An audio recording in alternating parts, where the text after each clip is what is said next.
the ambient noise of frantic hungover people trying to find their rooms, that'd be great. One more. Oh, great. 19. 19. We almost made 20. Okay. All right. We'll open the door as soon as she gets here.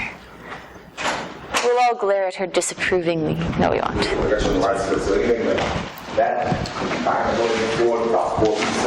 Okay. Excellent.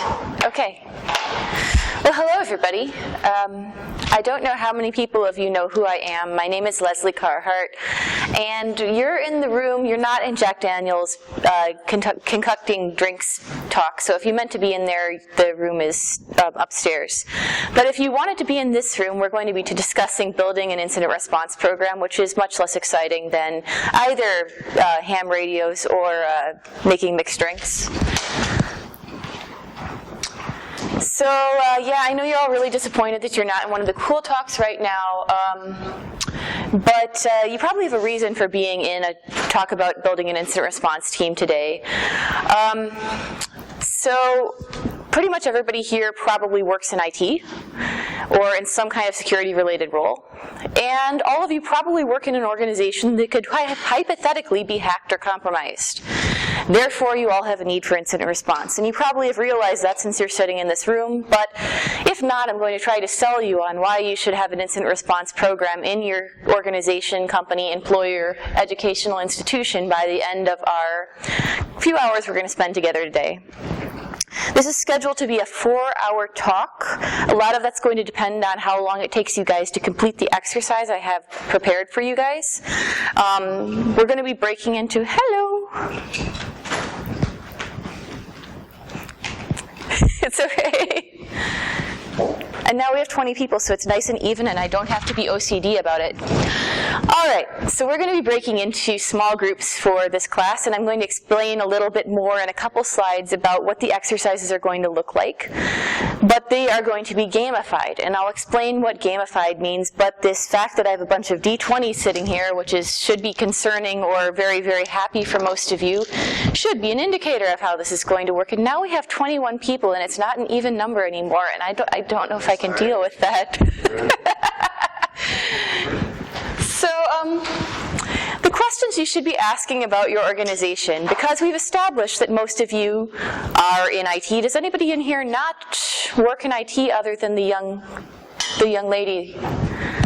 She's going to work in IT anyway. And do any of you not work for an organization that could potentially be hacked or infected? I really hope I don't see anybody but the lovely young lady raising their hand right now. So we all have a need for responding to those types of incidents in an organized way, otherwise we run around like chickens with our heads cut off. So who the heck is this woman in a Mean Girls shirt standing up here talking about incident response? My name is, again, Lesley Carhart. I'm otherwise known as Hacks for Pancakes on Twitter. I post very responsible, mature things about information security, as I'm sure you're familiar. I am, outside of being a dork on Twitter, I'm a forensics nerd. I do digital forensics and incident response. I work for a little company called Motorola Solutions. I write all the security content on their website because I decided we needed more security content on our website, and I told them so. And despite that, this talk and all the content and the opinions expressed therein are entirely mine and don't reflect that of my employers. And I also want to mention, for the legalese sake, that I don't endorse any of the products that I'm mentioning in this talk. I'm going to bring up some product names, some service, some vendor names, just because they're relevant to incident response and what we do. I tried to keep that to a minimum, but it may come up in discussion. I do not endorse these products. We're just going to talk about them for a hypothetical situation. And I do a lot of other stuff, so I don't like going into details. I do stuff. I fight people. I shoot things. So we're going to talk about a few different things during our 3 to 4 hours together. We're going to talk about what an incident response program is, an incident response team, what it looks like, why your organization and yours and yours and yours and yours and everybody except for the lovely young lady in the front of the room needs one. And then we're going to start talking about what you probably came here to see today, which is the requirements for building an incident response program. What you need to build a program, to start out from the very beginning of not having any incident response program whatsoever, and bringing resources and people together and constructing one. So we're going to talk about step-by-step hiring and developing a team of humans, which is really, in the end, the most critical part of any security venture. We're going to talk about the tools that you need to buy or acquire or build, and the procedures. Obviously, written procedures are a large part of incident response, which is why this talk may get rather dull, and I tried to make it a little more fun with pink D20s. Does anybody not know what a D20 is? Just, oh dear. Oh, you guys. Oh, you guys. You're going to find out.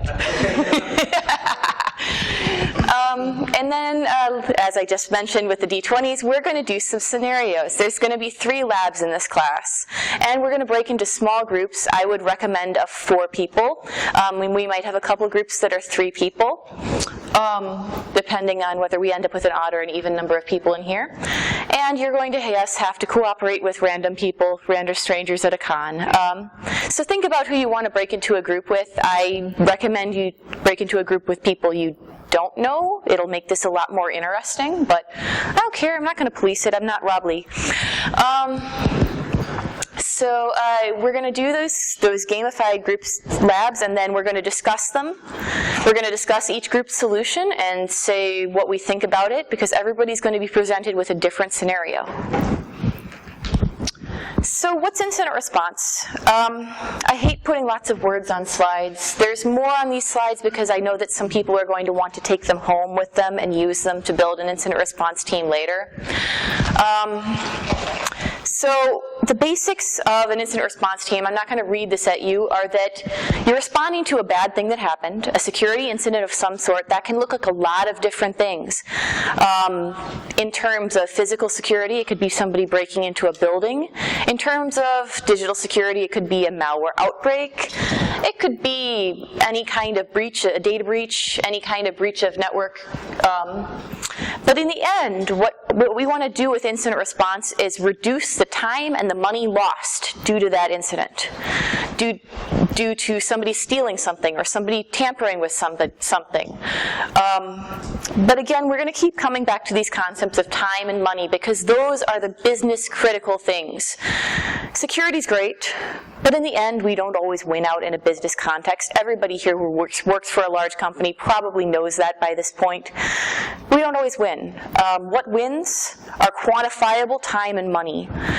And when we're talking about incident response, we're going to keep coming back to the concepts of trying to decrease the amount of time and money we're losing due to security incidents. And an important thing to remember throughout this entire course is that lots of other people do incident response too. This is like the spot the Fed thing here, but do I have any veterans in here? No? Any police, fire, anything like that? See, those are the people who do incident response from a different context than we do in security, and they bring a lot to the incident response space, and we don't think about this a lot. There's a couple speakers in incident response who actually talk about this, but incident response in other industries is a lot more developed than security incident response, unfortunately for us, information security response. Police have very established systems for how they deal with an incident, in drilling to prepare for it, in performing exercises to keep their skills up to date and figure out how people respond to each incident. They have well-documented procedures, and you see that again in emergency management, the people who go to disaster areas, the people who deal with hazmat or aircraft crashes. And an important thing we need to remember throughout discussing building this incident response program is that we're not in a vacuum. We have those resources already that we can pull from and that we should think about while we're building our programs.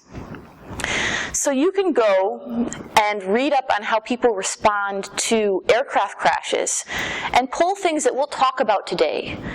the way we learn procedures, the way we document tasks, directly, almost directly from the procedures that those responders in law enforcement and emergency management use. So I'm going to bring that up throughout this talk.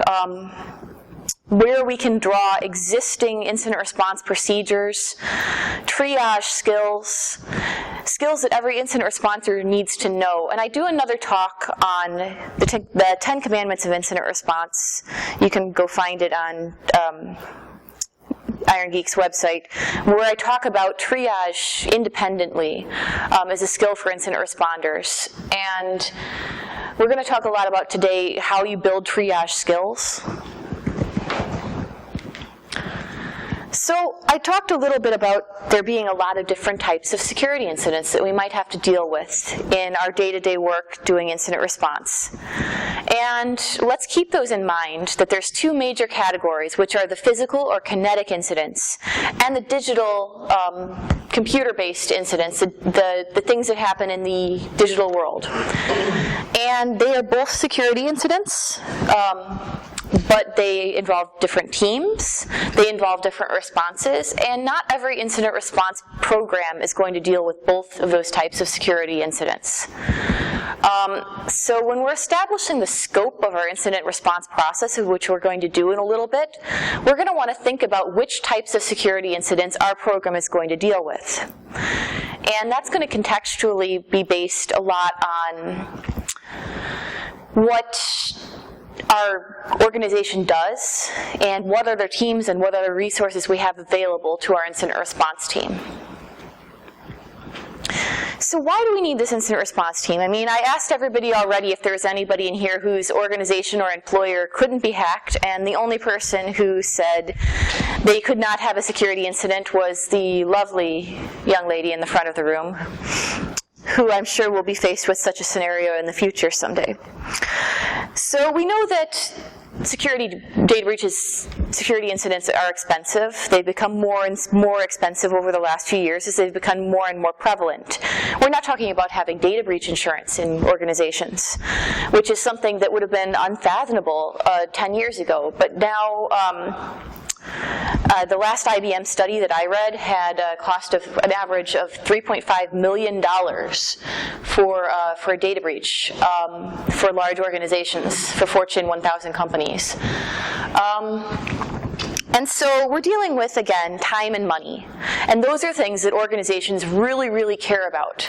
So from a quantifying and presenting to management context, we have great reasons, great financial and proprietary information reasons to have an incident response program. And where we're going to save the time outside of the money is that we're going to have documented plans. We're going to have plans ready to go, drilled, ready to triage, entirely established within our organization with our risk management staff, that we can present to senior leadership and say, this is our plan. If we become target, if we become OPM, this is what we're going to do. These are our set procedures. They're in a binder. You've seen them. You know what we're going to do, and we know what we're going to do.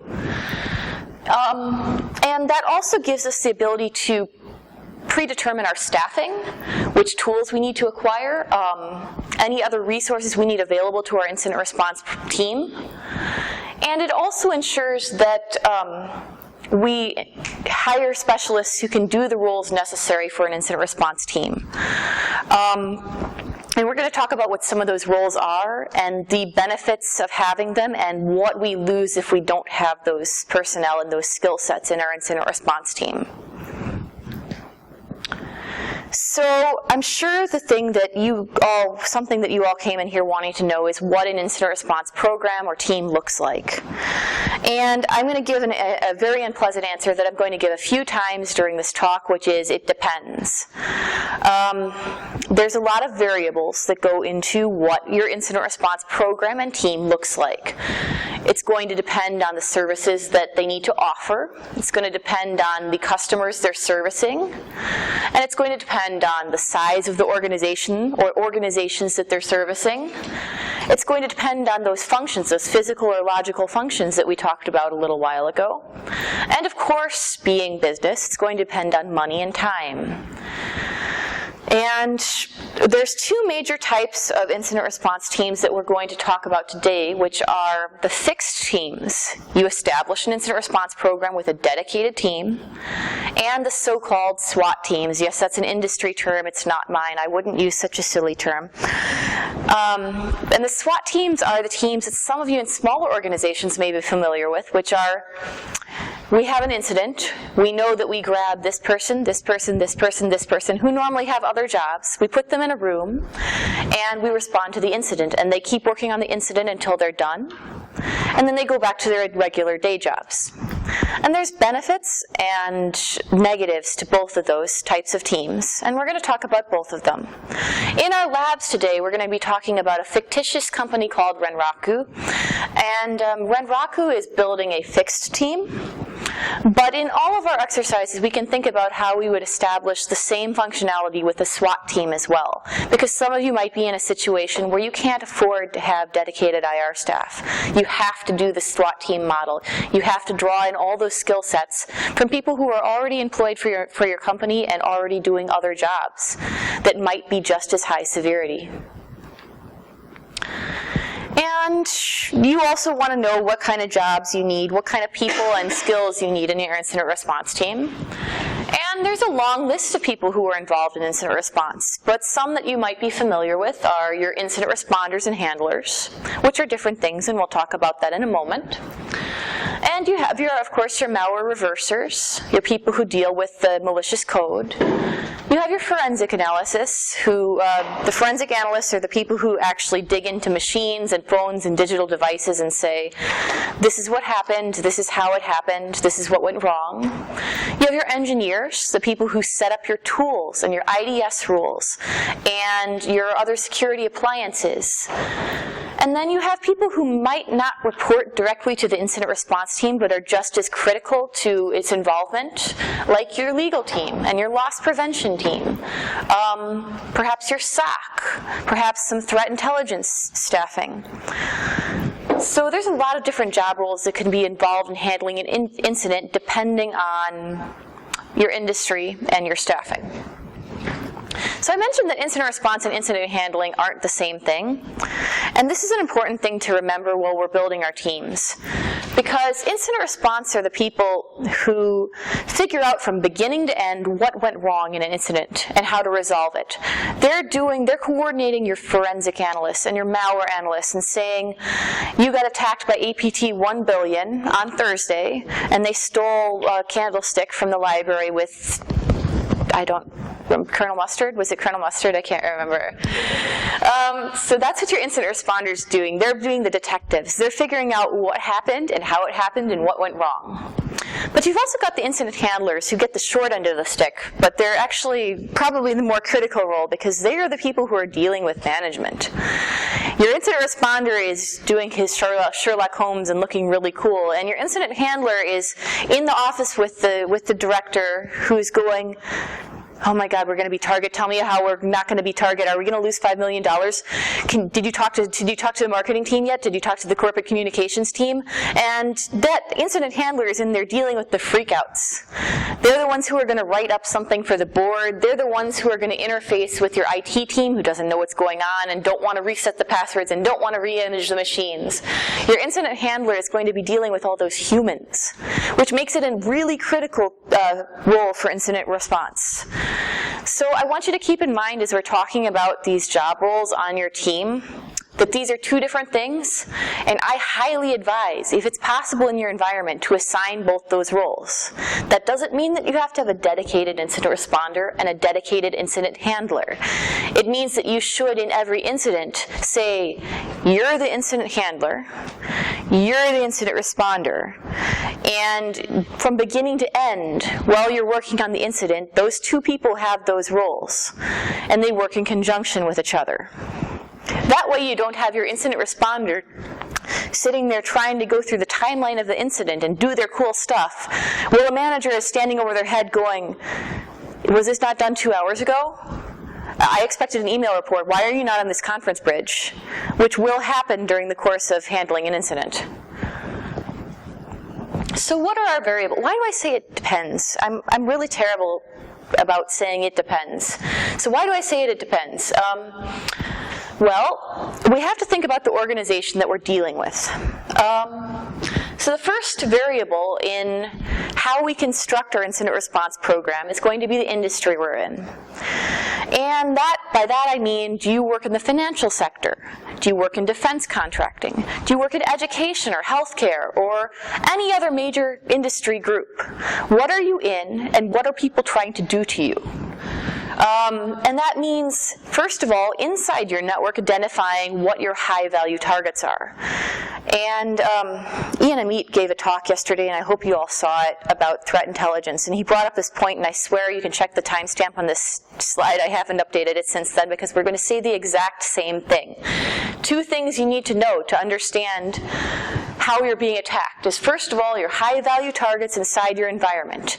And that's not necessarily your decision. You're not necessarily deciding, well, I think that my financial system's pretty important, and I think my HR system's pretty important, and I think they might want to steal some of our engineering stuff. You don't necessarily make that decision. That decision is made with your risk management staff and with your senior leadership. So while you're constructing your incident response program, you want to bring in those or other organizational people who can tell you what your high-value targets are. What will cause you the most damage? What would people want to steal in your environment? And you're going to collaborate with them, and you're going to make a list. And you're going to say, this is a thing that we think people are going to target the most. This is something that could cause us a ton of financial impact if it was damaged or stolen or deleted. And those are going to be your high-value targets, and that's what you identify inside your network. What you identify outside of your network is more of the threat intelligence, which is who wants to steal it? Who doesn't like us? Would it be hacktivists? Is Anonymous going to try to hack us? Have we been doing bad things that they might want to deface our website for? Or are we dealing with I'm not going to say it, I don't have a drink.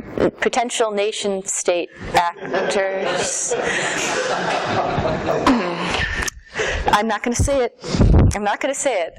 So, yes, what are our adversaries? What do they look like? Are we mostly concerned with cybercrime? Are we concerned with people's botnets stealing financial data from our finance department? So we established those 2 things when we're at the very first stages of building our incident response program, because that's going to reflect everything that comes after it. We also want to establish what services our team is going to offer. So are we going to do forensics, or are we going to outsource that to a third party? Are we going to perform malware analysis in-house? That's when we're going to decide whether we have a fixed or a SWAT team as our incident response team. And we're going to decide where it's going to fit into our corporate hierarchy. And I know that's really boring, but we have to sit there and we have to talk to our senior leadership and say, so are we going to report directly to the CISO? Do we not have one? Is the incident response team going to report to loss prevention? Is it going to report to the CIO? And that's relevant because when we're building the rest of our team out, not only do we have to get funding from those various departments, we have to know what our reporting chain is during an incident. So that's going to be relevant to our interests, where our team is going to fit into the structure. And then the time and money thing that I brought up, and I'm going to keep bringing up incessantly. We're going to have 2 types of costs. We're going to have implementation costs and recurring costs. We'll talk about that a little bit more in a little while. But we're going to have the costs of initially setting up our incident response program, which is going to involve human capital. It's going to involve purchasing software, purchasing hardware, perhaps even things like office space. And then we're going to have a recurring costs, which are going to be paying people salaries, keeping the lights on, paying software renewal costs, and licensing costs. So all of those things are going to go into our budget considerations and what we can and can't do. And for that, again, we're not existing in a vacuum. We're going to bring in our finance folks for this. We're going to bring in our senior leadership, and we're going to bring in our loss prevention team and talk about what we can afford to do given our situation and given what the possible risk is of a security incident in our environment. We're going to think about the size of the organization we're in and how big our team should be in relation to that organization. Now, that can also depend on budget. There's large companies that can't afford to establish and will make the risk management decision to not maintain a fixed or a large incident response team. But we need to make a decision of how many humans we need to staff this team in the amount. Are they going to run 24/7? If so, we've got to have people who can work on call or work around the clock. And we have to think about how many people that's going to take. If we need to have 2 people on shift, and they need to be on shift 365 days a year, 24 hours a day, 7 days a week, we have to sit there and do the math and say, what if one of them gets sick? What are we going to do then? We can't have somebody working around the clock. They have to go home and sleep. So we have to actually staff 3 people instead of 2 people so that there's somebody on swing if somebody gets sick, or otherwise if they quit their job, we still have the staffing to cover our expected SLAs. And next, we're going to have to think about the tools and resources that we already have available and the tools and resources that we want to have available. And we may be working in an organization that already has a security team of some sort. We might already have a SOC, or we might already have some kind of security staffing. So we're going to need to take an inventory of the things we have already. Do we have a SIM? Do we have a log aggregation tool? Do we have some forensics tools? Sometimes we see those in our e-discovery teams in legal. So what do we have already, and what do we need to buy to be where we want to be as we establish this plan? So we're going to make our assessment of what we have already, and then we're going to start bringing in the budget folks to talk about, can we afford a full forensic implementation over our network? Can we buy a next generation firewall, or can we buy a intrusion prevention system?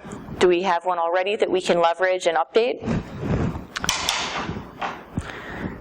And the final consideration that we need to evaluate when we're talking about building our procedure before we even begin is, what does our organization look like? Is it heterogeneous or homogeneous?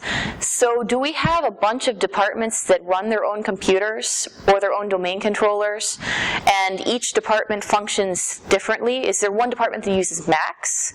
Is there another department over here that's entirely Linux-based?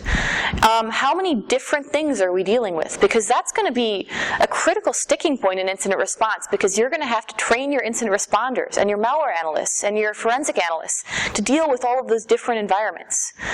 Beyond the skill sets they'll need to bring in to deal with all these different technologies in a very heterogeneous environment, is they're also going to have to document procedures for every one of these networks.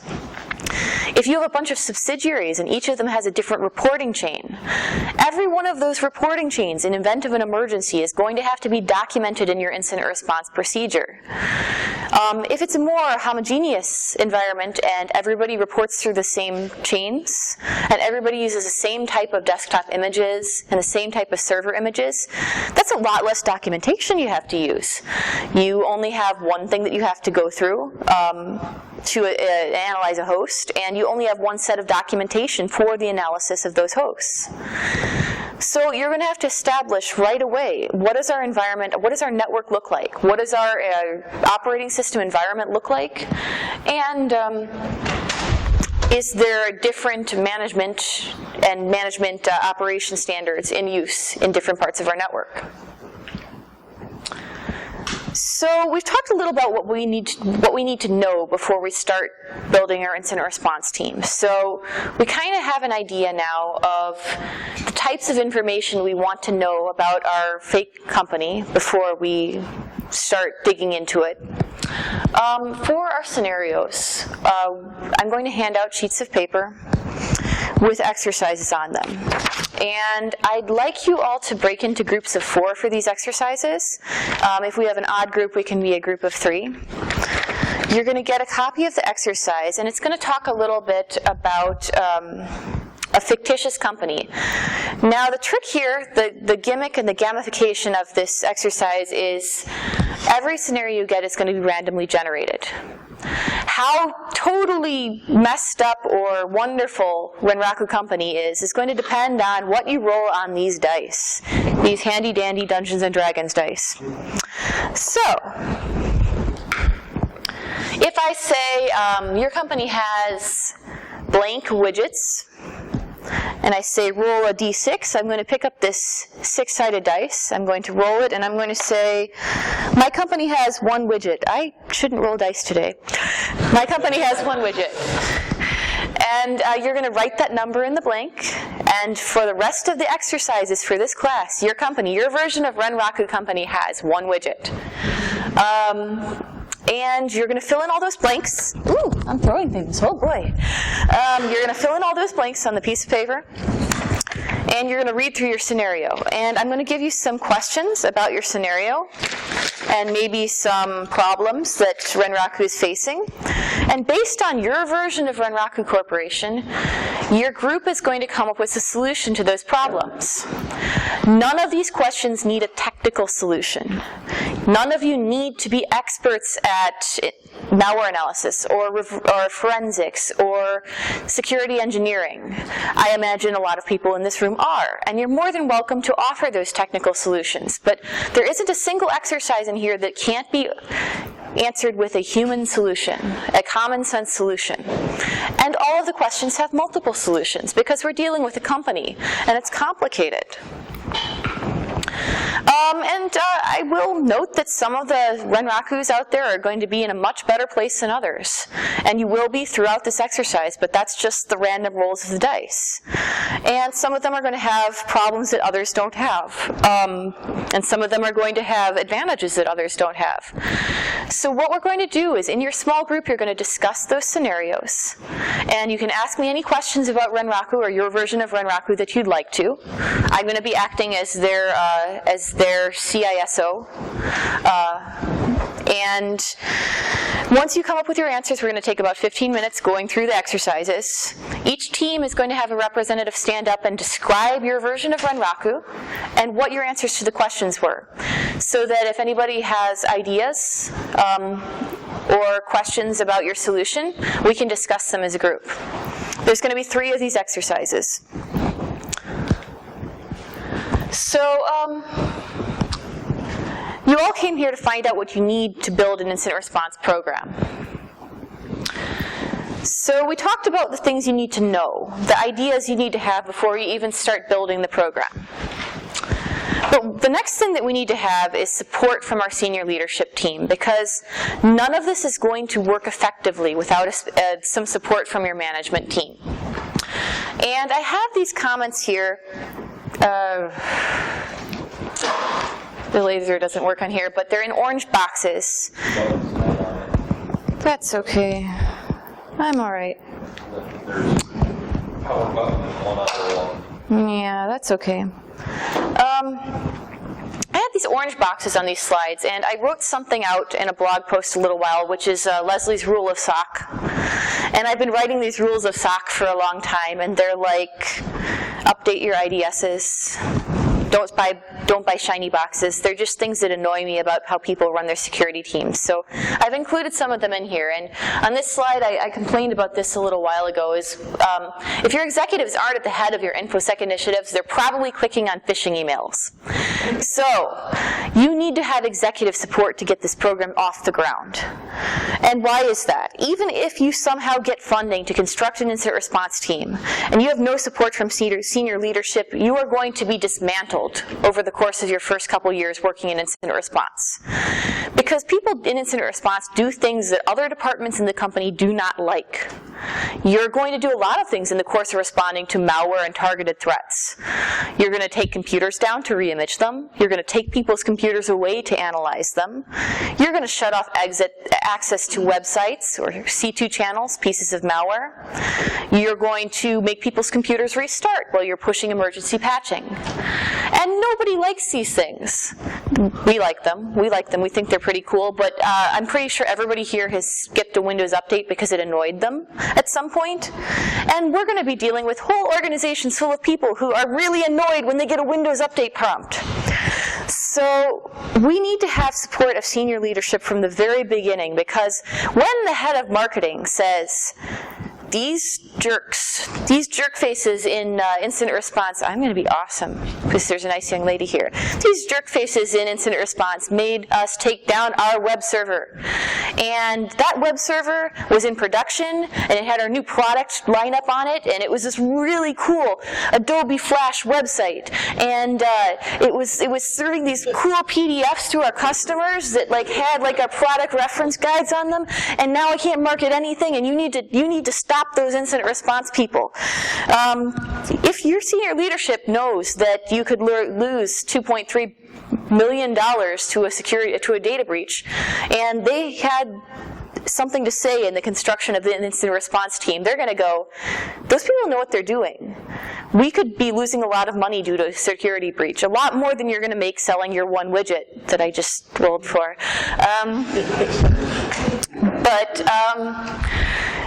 If you don't have their support, that manager is going to go to the CISO and say, what the heck are you people doing? Why are they shutting down a web server for marketing? We're trying to sell one widget here.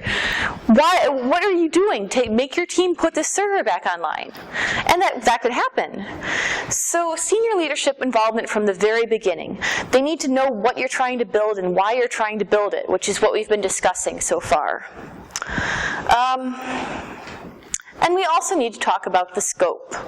We've already talked a little bit about what our environment looks like and what we know about our environment, like what are our high-value targets, who might be attacking us, how big our organization is.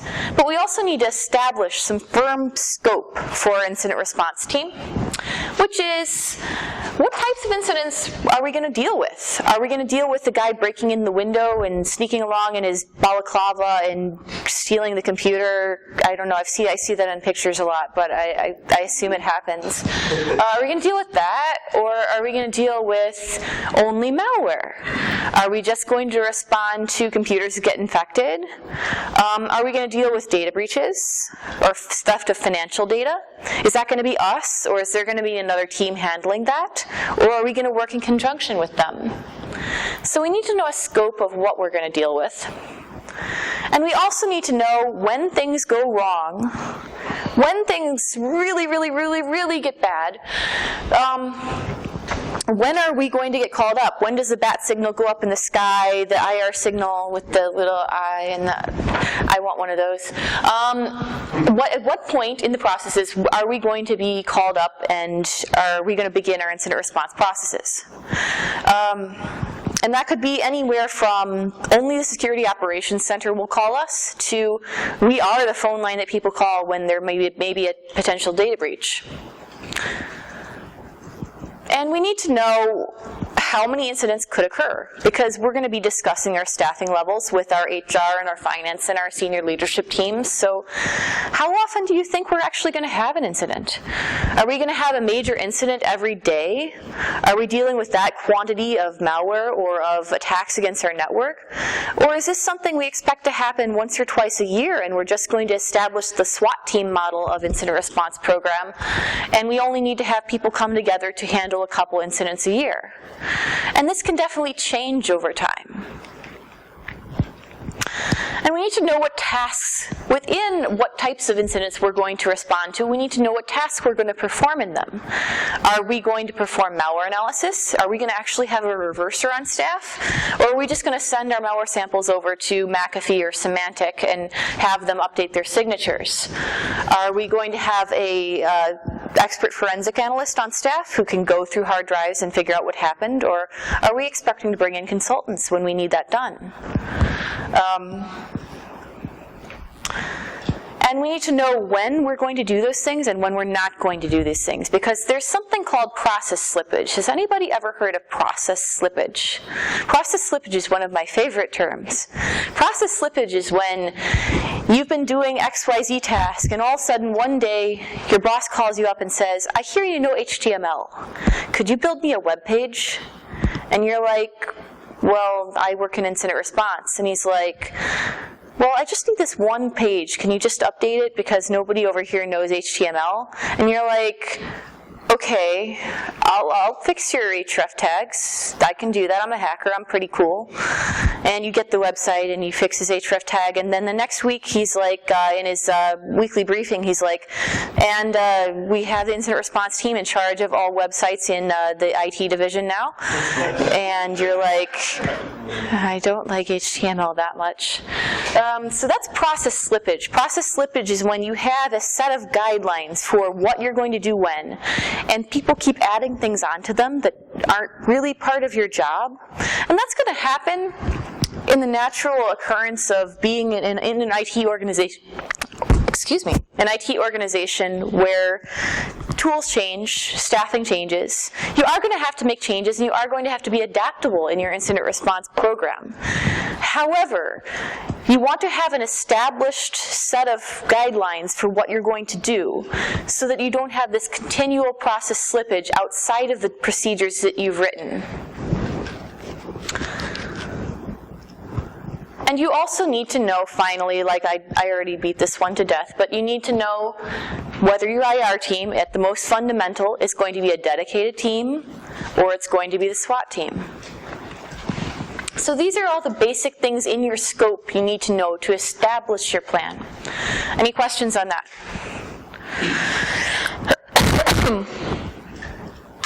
I guess not. You're all very smart people.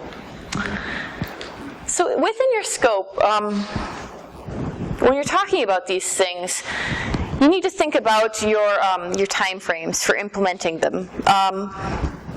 And you're going to get suggestions from your senior leadership team when you're establishing an incident response program for how soon they want to be able to respond to XYZ data breach. And you're going to need to bring in somebody who knows whether those are realistic timeframes or not. Who I would recommend for that is not going to be an answer many of you like, because it is the favorite certification of many of us, which is the PMP. I very much suggest you involve a project manager, because that's what they do. They decide whether it's possible to do things in a certain amount of time. And sometimes we don't really like their answers, but that is what they were certified with fancy PMP certification after their name to do. So the bottom line is we need to know whether those timeframes are realistic, whether we can actually do them. We need to know also who our stakeholders are. We've already talked about some stakeholders in our incident response program. Senior leadership, risk management, but there's more. More people who are going to be really interested if a bad thing happens and something gets stolen or something gets defaced. There are things like our HR team, maybe our finance team, definitely our risk management team if we have one of those, which I hope we do, and certainly our legal team, who's going to be very, very interested if bad things start happening and things get stolen. And again, I'm coming back to it again. I'm a terrible person, I'm sorry. Budget. We need to know how much money we have to make all these wonderful things happen. Can you say more about industry standards or some practices, like how much some companies spend depending upon their size and revenue? Sure. So first of all, you need to think about your human capital costs. You need to think about the size of the team. So you're going to assume it depends on the area, the city that you're talking about for incident response. But a good average price for somebody working in incident response, you could guess around $90,000 in most urban areas if you're not in San Francisco or Washington, D.C. So you need to think about your team size, which is probably going to, for a Fortune 500 company, be 15 people, including your security engineering folks. So you're looking at 10 to 15 people at that cost for your staffing levels. And that's just your reoccurring costs for people's salary and benefits. You also need to consider your tool costs. So there's going to be the question of whether you have a SOC that has a SIM already, because SIMs get very pricey. You're talking upwards of $500,000 to $1 million possibly for a SIM or log aggregation solution. And there's also equipment and incidental software costs. So you need to think about things like malware reversing tools and forensic tools. What kind of security architecture do you have in place already? Do you have an IDS? Do you have a modern firewall solution? So those costs might come in as well if you don't have those solutions already. But the most cost in the incident response team itself is going to be the human capital, the people's salaries who you have working on your incident response team. I don't know if that kind of answers your question, but it really depends on the organization and how many people you have working for you. Yeah, that helps that, unless the company on the revenue, they may. I've seen incident response teams at large organizations as large as 40 people. Was there another question? Okay. So our budget again, and my answer to him, which was a wonderful question, was again kind of my it depends answer. Depending on all the things that we've talked about, the size of the organization and what our roles are, what functions we're performing. And then finally, what does our network look like? We already talked about heterogeneous versus homogeneous networks. Do we have a clear-cut architecture for our network with a common operating system and build across it, or is everything different everywhere? And do we have to plan for 100 different builds, 100 different server architectures, and 100 different group policies across our environment? So that's going to exponentially increase the time and the budget required to build our incident response program. And we need to know, again, how big the network is. Are we dealing with a Fortune 10? Are we dealing with a company with 50 to 100 employees? If you have an organization that has 50 to 100 employees, you'll be lucky if you have one dedicated security person. And in that case, you really do have to have the incident response SWAT team concept. You have to have a couple people from IT and your security person, and maybe a legal person, maybe a risk management person, who know that they'll work together and how they'll work together using a set of defined procedures if things get bad. But you're not going to have the luxury of having a dedicated team of 8 to 10 people like you might in a Fortune 1000 or Fortune 500 company. And again, it's going to also depend on those high-value targets which we have identified. What are we securing? Are we securing one engineering lab? Are we securing a ton of public-facing web servers like an Akamai or something? How big is the surface that we have to respond to? That's also going to influence the number of incidents we have to deal with, but it's going to influence the number of procedures and the number of processes we have as well. So if we're securing web servers, we're going to have somebody on our team that has the experience and the exposure in evaluating securing web servers. If we're only securing our internal network, we might only have to have forensic analysis on Windows hosts. But if we're dealing with Linux servers as well, all of a sudden we have to have somebody with experience in doing analysis on Linux. So where are the things that people might want to attack, and what do we need to do to deal with them if they are? And finally, travel and global business requirements. This sounds a little strange, but A lot of us work for global companies, and incident response is going to look a lot different if we're traveling to it. So if you work for a company that has offices in 50 countries, how are you going to get your incident responders to those countries if something goes wrong? Do you think you're going to be able to do all your analysis over the wire? What if you can't? What if you can't get a hard drive out of a country? That happens. Customs restrictions are varied across the world. There's going to be some places where it takes 3 to 4 weeks to get a piece of electronics out of the country if it doesn't get tactically acquired by customs on its way out. There's going to be networks that are very, very slow in some offices across the world. They're going to have terrible latency and packet loss, and you're going to have a lot of trouble doing analysis over them. Are there restrictions on where you can do analysis? Russia just changed their data storage regulations so that if you do business in Russia, within a couple years, you're going to have all of their data stored in Russia. You can't export it out. So if you're doing business in Russia, I feel bad for you, son. No, but we have to establish that right off the bat as we're establishing our incident response plan structure. Are we going to be traveling to 50 countries? Are we going to have to tell our employees when we hire them that they could travel at any time? Are they going to have to be ready to go in 24 hours? That's a huge inconvenience. That's especially talking about people who have families. All of a sudden you're telling them in the interview that, oh, have your bag ready to go, because if there's an incident in Lithuania, you're going to have to get on a plane within 24 hours and be on site, because that's the service level agreement we have as an incident response team. And do you have enough staffing to do that? Can you send somebody away for 2 weeks to another country and still run at your normal level in your home SOC? Especially when you're dealing with the SWAT team concept of incident response, that becomes really critical. If you are pulling people in from other departments, if one of the people on your incident response team is normally your exchange administrator, can you send him to Lithuania for 2 weeks? Is that realistic? Have you planned for a scenario where you're going to have to send them out of the country?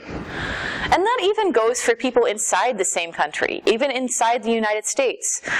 Can you actually live without this person in their home office for 2 weeks? Are you going to have adequate staffing if you have to send them away to handle an incident?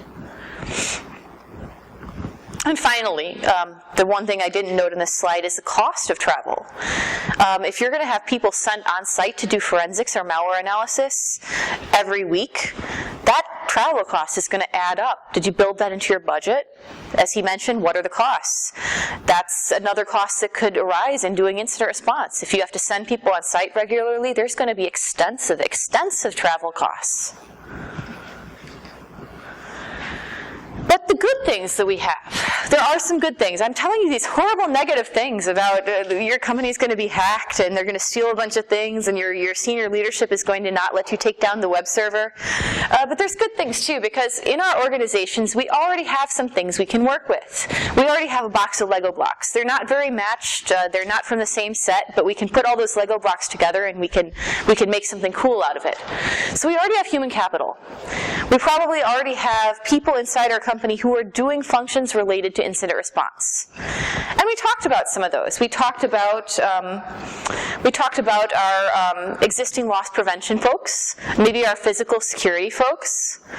They're already doing security. They're already responding to incidents. Our legal people definitely are. They're probably trained at some point in what to do if there's a data breach. Our HR team is dealing with bad people all the time. Our HR team is going to love us because they like firing people. I know it. I just know it. They do. And our loss prevention team, oh man, they're going to have a field day having an incident response team. They're going to be like, wow, look at all these people stealing things. So we have all these people already, and we might even have a SOC who's doing a large portion of what incident responders do. They're doing the detection of security stuff on the network. They're doing analysis of malware. Maybe they're doing some forensics. So we're going to sit there while we're building our procedures, and we're going to think of all these resources we already have inside our organization.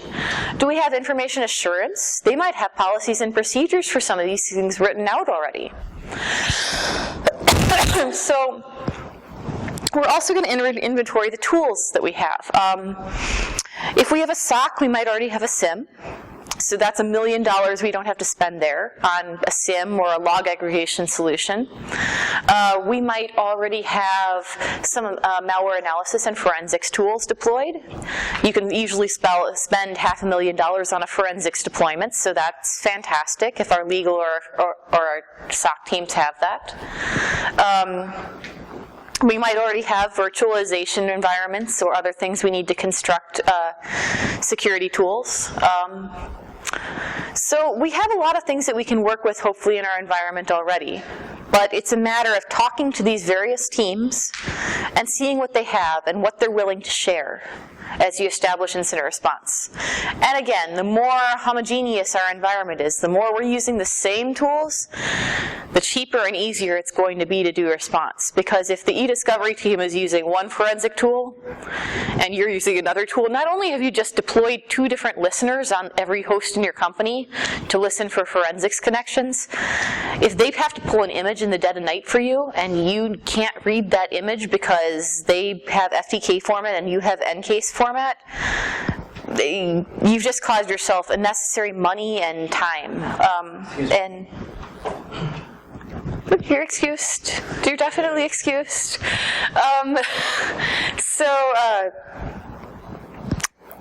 Yeah, so we're gonna evaluate what we've got in our environment already, and we're gonna try not to duplicate our tools and our resources. We're gonna try to bring them into the incident response program, because we're not building a program in a bubble. We're building it within an organization that already exists. And as we're identifying those high-value targets that we talked about, we're going to sit there with those various teams, the loss prevention and the HR teams and the legal teams. And again, we're going to discuss what do people want to steal. And I suggested a few things, but that could be very different depending on the industry that you're in. There's going to be different things that somebody wants to steal from a defense contractor than they're going to want to steal from a bank, obviously. I think most of you can think of what those things might be. But some things that might be stolen out of any organization are financial data, privacy information about customers or employees, trade secrets, customer data. But bad people want to do other things too. I talked a little about hacktivism and what happens when you make Anonymous not like you anymore, like DDoSes and defacement. And those are incidents we might have to deal with too. So we're going to bring all those representatives from all those different teams and groups together, and we're going to say, based on all these pieces of information we've gathered, we think that we work in banking of widgets, and we think that people might want to steal our widgets, our one widget. So we're going to definitely want to focus an incident response team on what happens if somebody steals our widget. But if you work in defense contracting, they might want to steal your widget plane. And if somebody wants to steal your widget plane, you might have to have an incident response team to deal with widget plane being stolen as well. And finally, as I mentioned before, we're going to identify our adversaries, because our adversaries give us insight into how we prepare our incident response team. Because once we know who our adversaries are, we enter into the e-enemy threat intelligence space. Again, please go watch Ian Amit's talk from yesterday when you get home, if you haven't seen it. But once we know who those people are who might want to do those things, and we know what they might want to steal, we have lots of threat intelligence avenues open to us to kind of use that threat intelligence to develop our incident response team. What I mean by that is, if we know they want to steal our widgets, and we know you might want to steal all of our widgets, we can go to our industry peer groups and we can say, we know this what's your name? Josh. We know Josh has been stealing a lot of widgets. It's advanced threat actor Josh has been stealing lots and lots of widgets from widget companies. I want to get some intelligence on how threat actor Josh steals widgets. So we're going to go to our industry peers and we're going to say, you had some widgets stolen by threat actor Josh. What malware did he use? What did it look like when his network connections went out? How long did it take him to steal those widgets, and which widgets did he want to steal? And our industry peers are probably there's a lot of cooperation going on now. Our industry partners are probably and peers are going to say, yeah, we saw threat actor Josh. He's big trouble.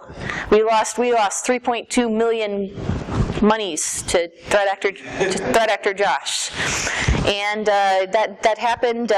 Here's some indicators of compromise. It took us 20 months to figure out that threat actor Josh was in our network, and by that time he had dumped all the passwords from our domain controller, and he had stolen a bunch of widgets. But he only wanted red widgets. He didn't want blue widgets. So I don't think that threat actor Josh is interested in blue widgets. He only likes red one because he's wearing a red shirt. Why are you wearing a red shirt? That's really dangerous. Hasn't anybody told you that's dangerous? Anyway, so we go to our industry peers and we get all this information about threat actor Josh, who we think is going to be targeting us too. And we might ask them, do you know of any other threat actors who are targeting us too, our industry too? And they might say, what's this gentleman's name? Threat actor Derek has been stealing some widgets too. He's been stealing the blue widgets. And threat actor Eric steals them a little bit differently. He stole them overnight. He just sent a phishing email and then he stole some widgets and then he was kind of done. So we know all these things about these threat actors that are targeting widgets now. And when we're constructing our incident response plan, we can think about our industry and our industry partners and the data they've given us and say, we need to plan to be able to detect phishing emails, definitely, because we know that threat actor Eric is using phishing emails. And we need to be able to detect the malware types, like he's got some really sneaky malware. Did you know that you have really sneaky malware? You have really sneaky malware. I mean, it makes your hash dumpers make Mimi cats look like my pet tabby cat. It's just, he's got some really cool malwares, and they're really good at stealing. Widgets and not being detected. So we need to make sure that we've got a really good host IDS solution, and we're monitoring command line execution, and that we're logging all that in a way that we can read and monitor. So, and that might be entirely different given a different industry. In the medical industry, we might be worrying about people compromising medical devices or stealing HIPAA data. And the way we respond to that and the things we expect to happen might be entirely different. And, what did I say there? How did I say at 2 in the morning? I said if you're securing and monitoring one area really well and ignoring another, well, you're really not securing anything. So, again, we want to have a well-rounded plan, and as well as looking at the very specific actors that may be targeting our industry, we also want to have a well-rounded security response plan that can respond to normal types of security incidents, like malware is a huge one. Everybody's network is vulnerable to malware. Everyone's network is vulnerable to phishing, unless you don't have email, which would be cool. I'm pretty sure everybody has email, though. But can we just take that away? Can we just take email away from people? But there's certain types of security incidents that could apply to any industry, and we have to have plans for those as well. And we've established that we've brought all these teams together, tons and tons of teams. We've got our legal, we've got our lawyers in there, lawyers, very serious people, very fancy dressed people, very hard to be in a room with them, but we have to do that. We've got our lawyers in there, we've got our HR people just waiting to fire people, we've got our loss prevention people going, oh my God, look at all these people stealing stuff, and we've got our IR people, and we've got our senior leadership, and they're all in a room. And we have to, at that point, decide that throughout the construction of this incident response procedure, we're going to continue communicating. We're going to have regular meetings with all of these involved stakeholders. We're going to make sure that in the event of an incident actually occurring, we know who to call in each one of those teams who's a stakeholder in incident response. And that includes the incidents that happen over the holidays, because nobody ever attacks anybody over the holidays when they know they're out of the office. That never happens. And we need to be able to page them out at 2 in the morning. So that means we, unfortunately, are going to need their home telephone numbers so that we can wake up their kids and spouses, like the terrible people that we incident responders are. I'm trying to tell you why everybody hates us and why you have to have senior leadership support. This is another reason, because we wake up everybody.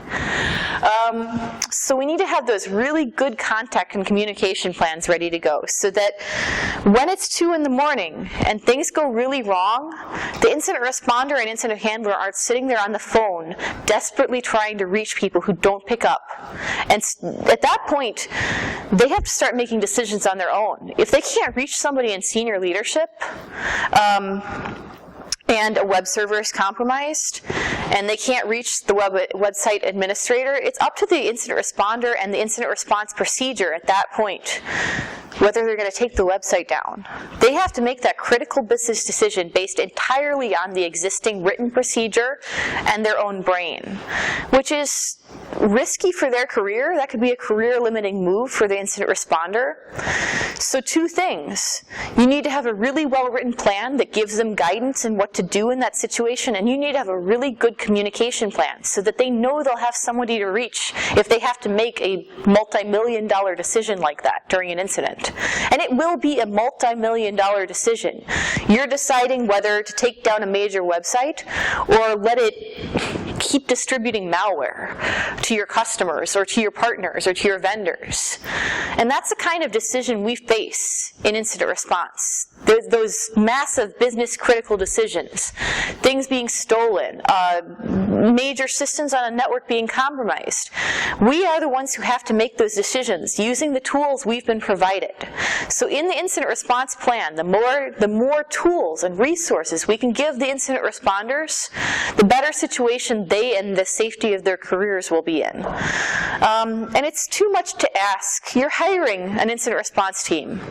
You're hiring people to do incident response and to be good at forensics and good at detective work and good at resolving incidents. You're not hiring them to make major risk management decisions in your organization without support that could limit their career or even get them fired. That's not what we're hiring them to do. That's too much to ask of a human being. So we want to make sure that those contact lists for all of the teams, all of the stakeholders who are going to be involved in incident response are updated regularly. We're going to want to make sure that they contain multiple options if one person isn't available, if they're out of the country, or if they're sick, if they're hospitalized, there's somebody else to call, a second-tier person and maybe a third-tier person.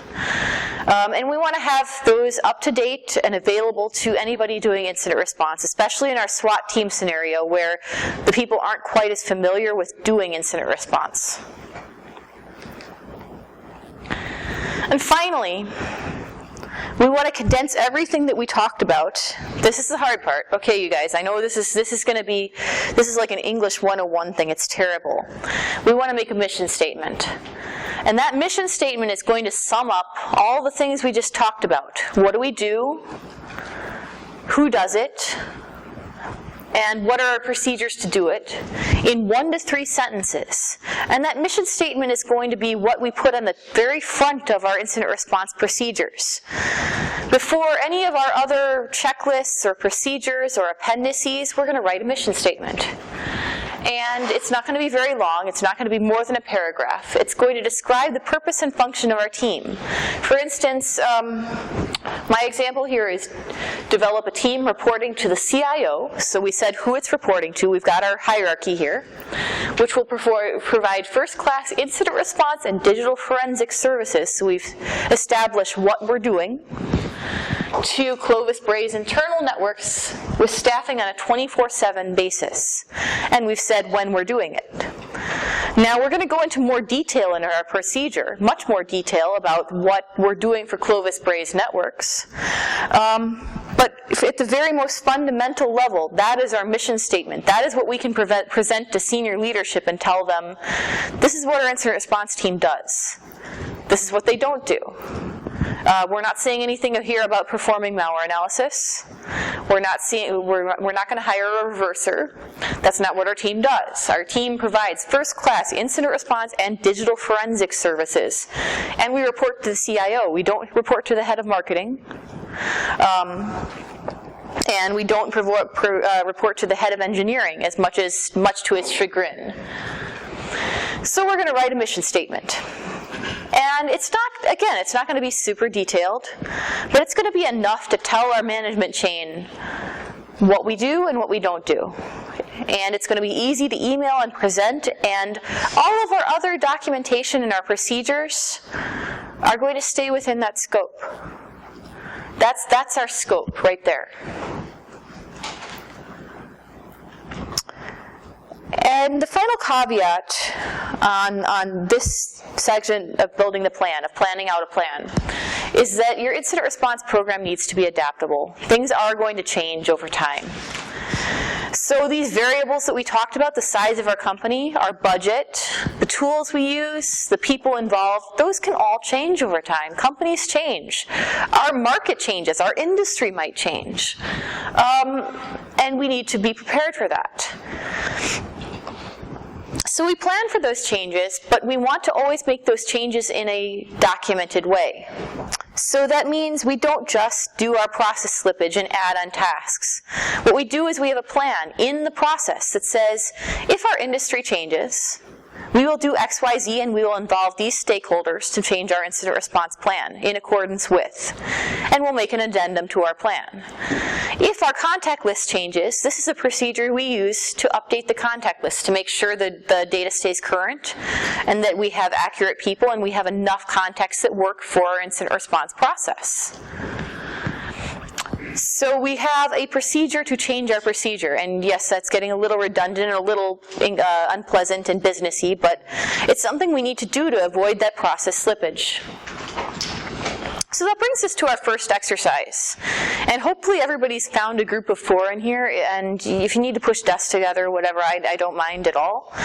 Again, for people who came in late, groups of 4, we can have a group of 3 if we need to, if we're short one person. I'm going to be handing out these worksheets. And these worksheets have an exercise that happened to our fake company, which is Renraku Company. And again, we are playing with D&D dice here.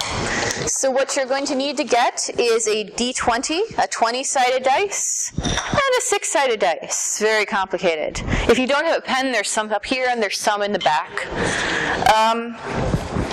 So I'm going to hand each group a copy of this exercise, and where it says roll a dice, it's going to say roll a 6-sided dice or roll a 20-sided dice. You're going to roll a dice, hope you're lucky, and fill in the number. Then you're going to read through your scenario and see what's happened to you. On the back side of the sheet, there's some questions. And there's some questions about your version of Renraku Company. And in this first exercise, we're just going to establish what the company looks like and what you think the answers to some of these scope questions are going to be and why that scope could be a problem. So we're going to take about 10-15 minutes, as much as time as you all need to roll out your company and discuss the questions.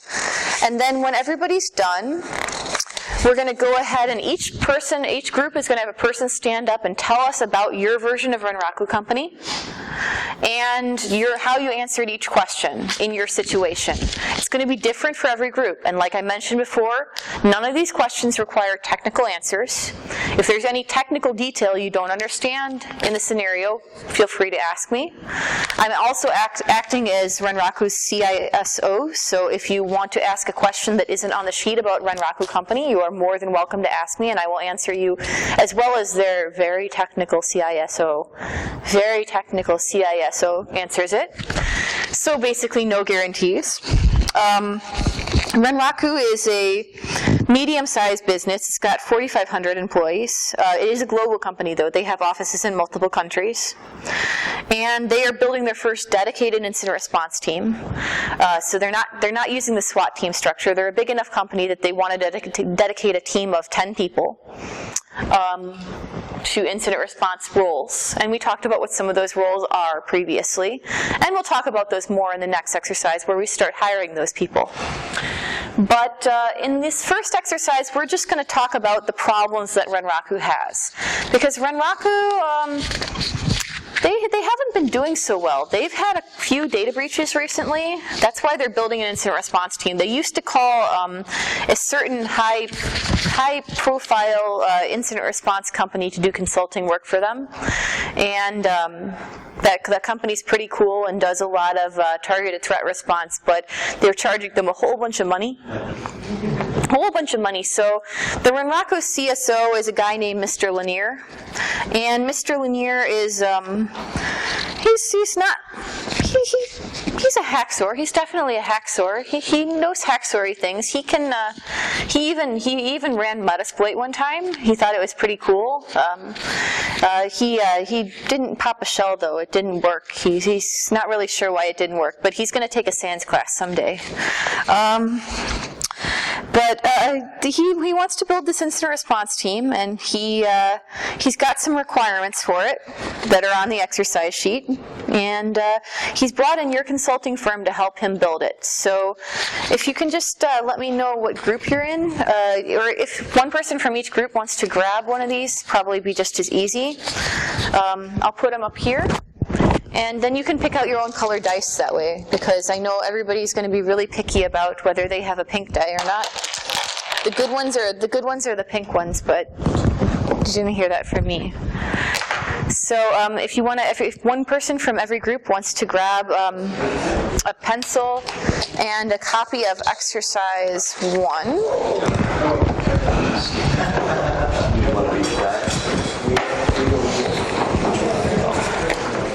Future, if you want them.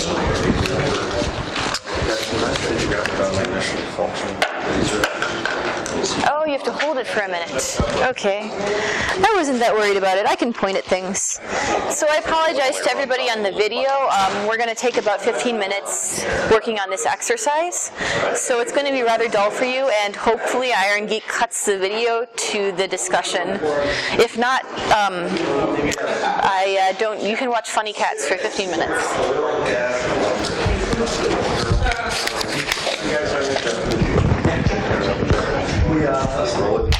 This is how many security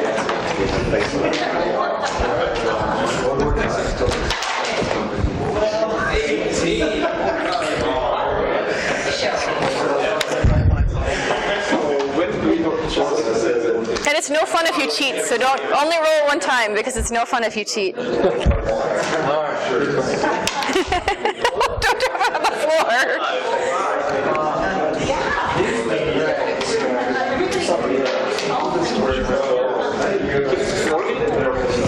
Let me pull up the exercise so people can see it.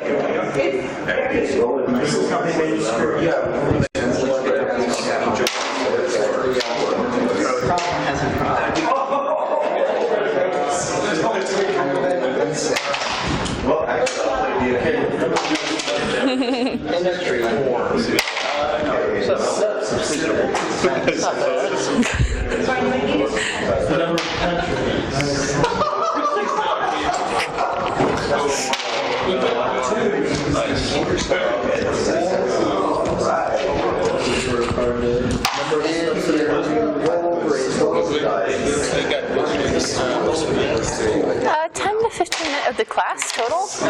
It depends on how long it takes people to finish these exercises. I'm hoping for 3 hours. It's supposed to run 4 hours, but I'm thinking we don't have as many groups as I expected, so it should only take 3 hours to run through the answers to these. But I'm going to try to finish it as quickly as I can with everybody's questions answered.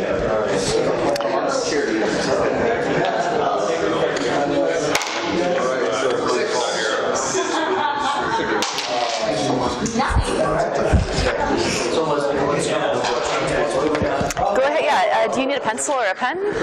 Okay, great. So go ahead. Okay. Yeah, just go ahead and answer the questions, and these things you just decided are going to run through the entire exercise. So your company's going to stay, so your company is going to be a news media company for the rest of the exercises. And so these things are going to remain the same. Those are your constants for Renraku now. Sure, of course. As many copies as you want. No, that's different. Here's another copy if you want it. If you guys need more copies, here you go. This might be easier. If you guys need more copies, here's some more copies. A little easier to read that way. Have some more copies. If you need more copies, if it's easier to read, there you go. Here's some of the threats you think it's 12 a year.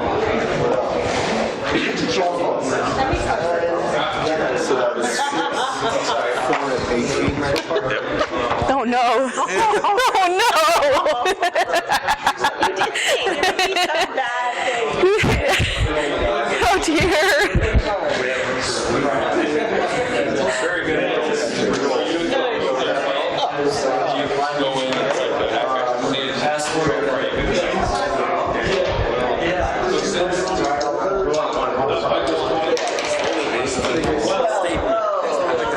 Oh goodness! You should see our number. Nothing is below 12. So. Oh dear! Oh my goodness! Well, that's actually for the industry. That's kind of realistic. That sounds like a true situation.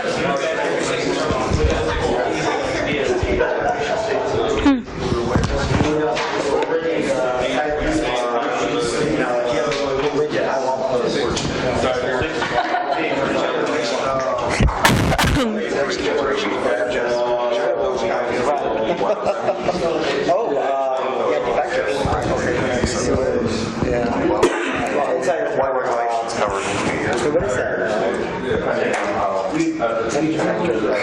I mean, it's just Geologic data when you're looking for looks like there might be so I would, if they're very profitable, that would be as far as regulation, what I would see. Oh yes, they are publicly traded. They are. Renraku is publicly traded.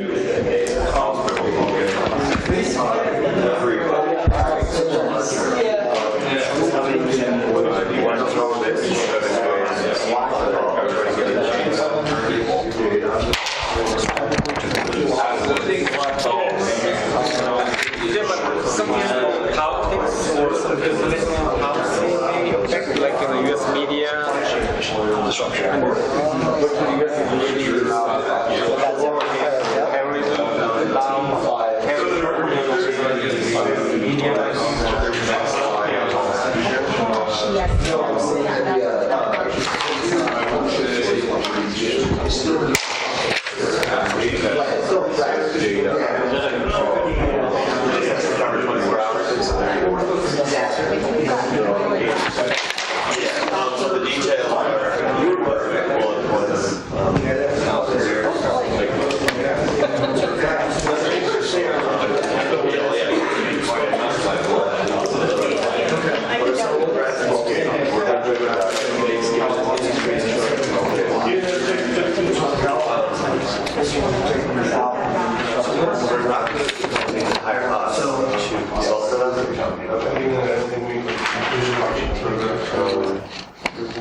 with the lecture portion, he wanted me to stop recording too. Oh yeah, there's going to be they've been working for a little while now, so they'll probably have to cut it out.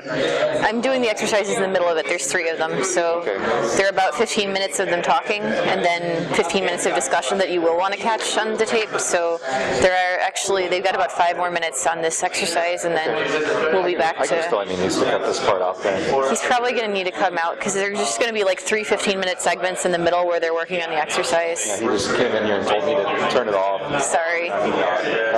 No, it's cool.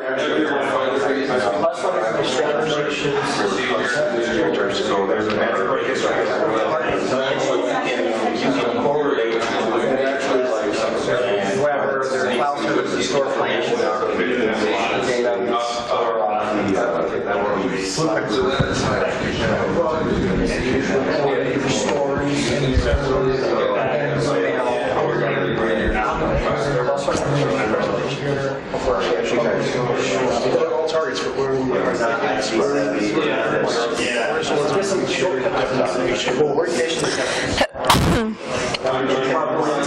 what did you agree on?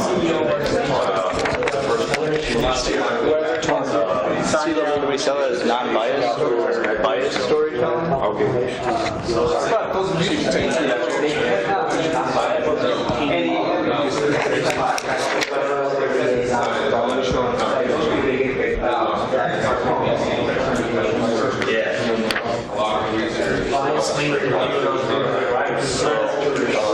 Basically, some non-IT employees handling financial things. I put like lots of hourly employees.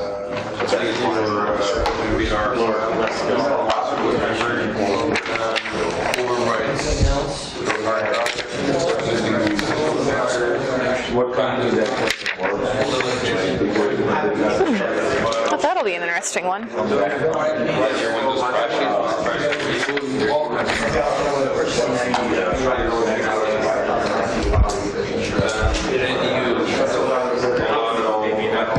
That's also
You guys have about 10 minutes left, okay? 10 minutes.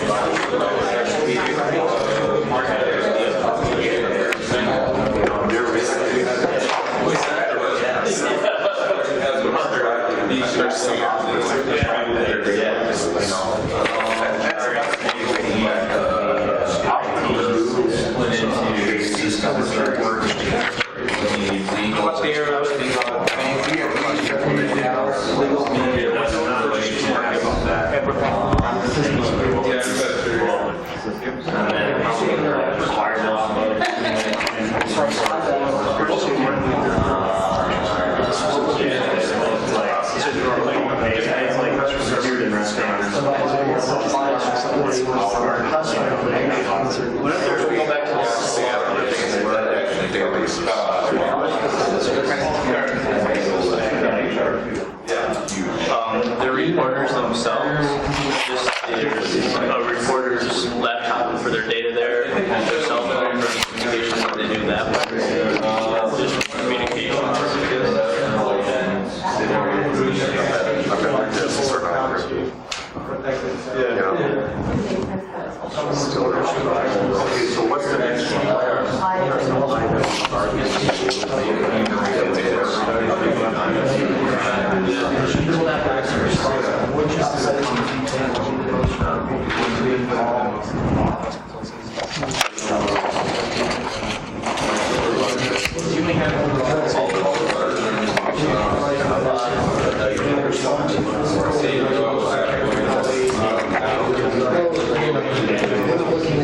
Now, Dave, talked about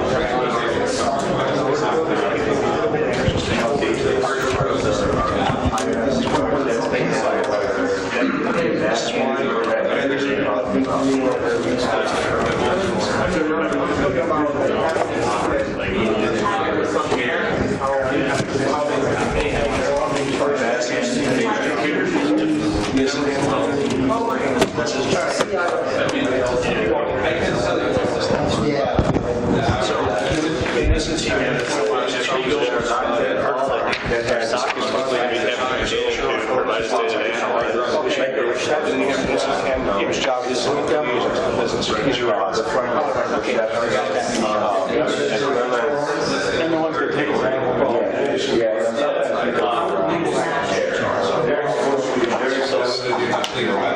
steal valuable data and sell it on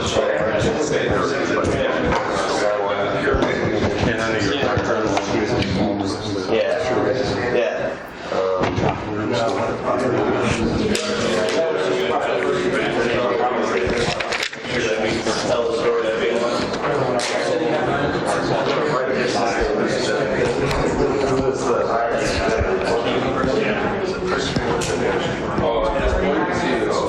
First manager's like when you business first manager. Yeah, so do we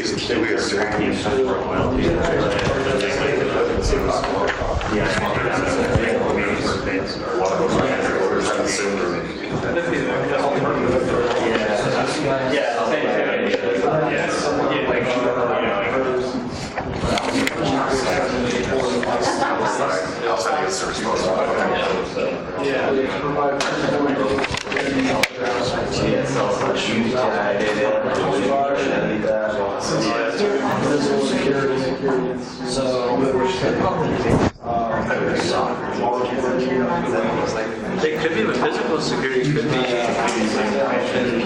put to a different setting and put it critical now.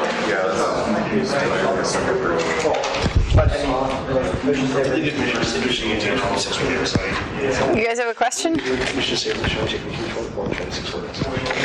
You can't sum it up in that. One of three mission statement for the road crew. God, they're Googling things. Under the direction.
have access to areas that are within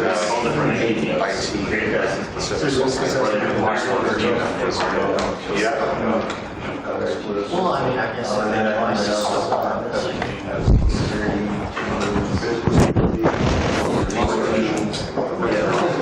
I'm guessing that's like,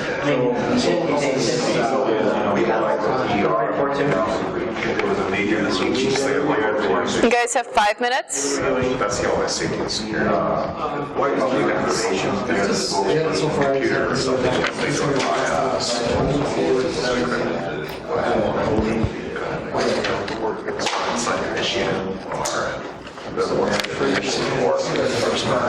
my laptop store, we have Police department, police report 12.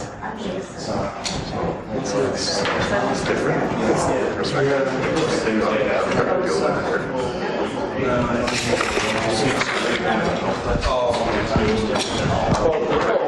Same as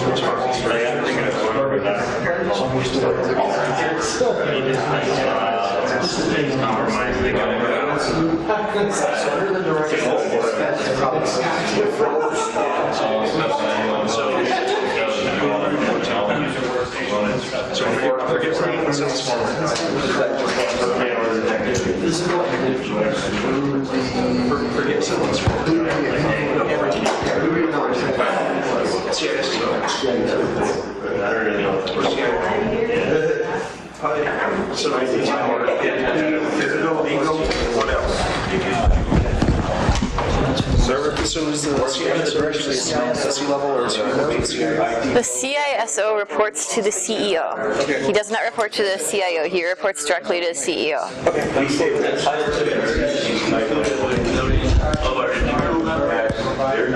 And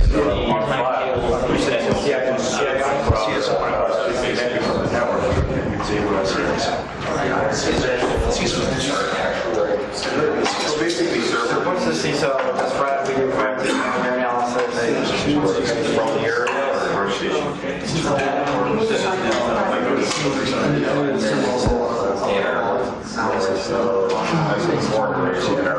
That's going to be part of the standard.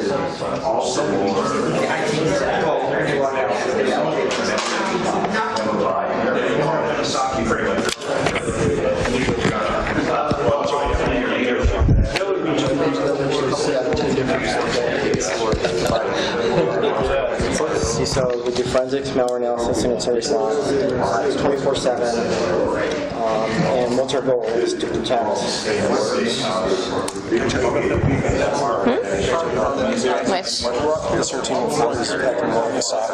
Yeah, I can believe it. Yep.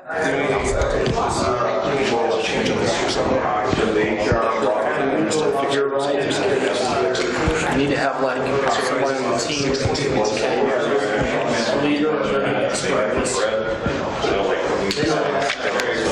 All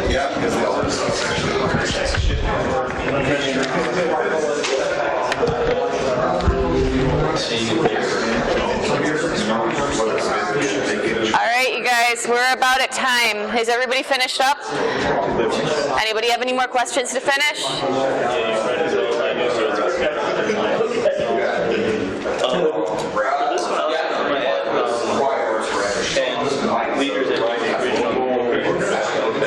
Okay. Everybody set? Anybody need another minute? 1 minute. Okay.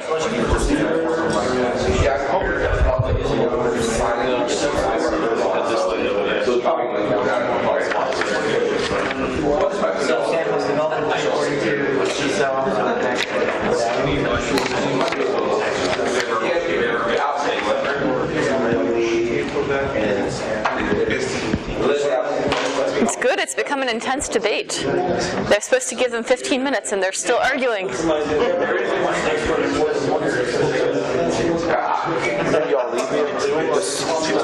close it as long as it's locked, and I'll pick up stuff later on. Or you can set this stop recording to make it stop. Okay. I'm gonna go upstairs and get. Okay. Have fun.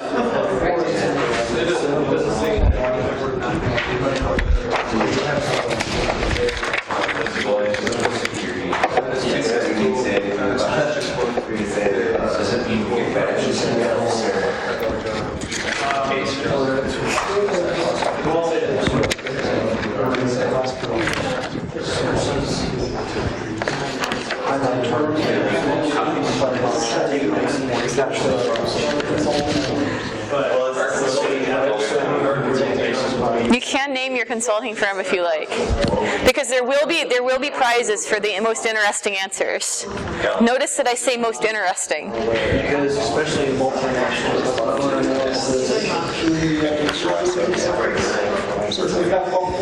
I was thinking They probably have storage. They work from.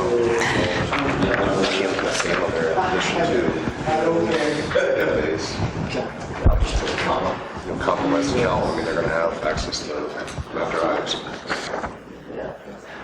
We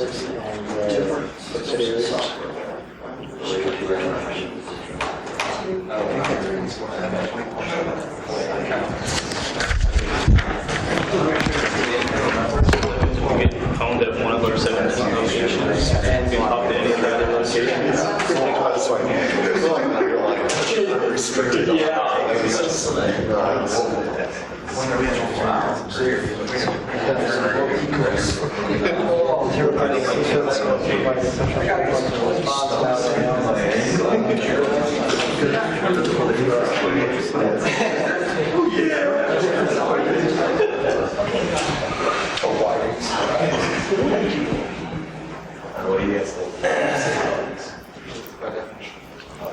All right, is any group ready to go? Has any group finished all the questions? All right, so what we're going to do, and if anybody's finishing up, you can continue to finish up, is if one person from your group would like to introduce your version of, your consulting firm if you would like, introduce your version of Renraku, what industry they work in, what's been happening to them, and then how you answered each one of the questions briefly. So if there's somebody from your group who would like to, okay? We have a client that's in the news media industry that has had 4 breaches within over the last 12 months. It has taken us 7 months to detect their breaches. They're in 2 countries, and they have 17 subsidies that have unrestricted connections to all of the internal networks. So some of the threats that come to our news media company is they could have classified information that they've acquired through their reporting sources. Sure. They could have other nations that are not happy with the biasness of how they're reporting on stuff or sending out reports to the media. Just the sources that our reporters are talking to, just those contact information are just some of the threats that we could easily identify today. Sure. Some of our high-value targets we feel would be our web server. If people are not happy with the reports that we've published, they might like to deface us and put their spin on the world for a couple hours for us. Our social media accounts with the same issue.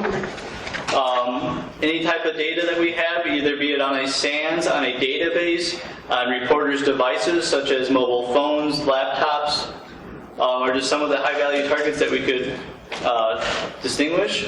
When we're building the incident response team, the people that we would like to have at the table would be our CISO, our legal team, our HR.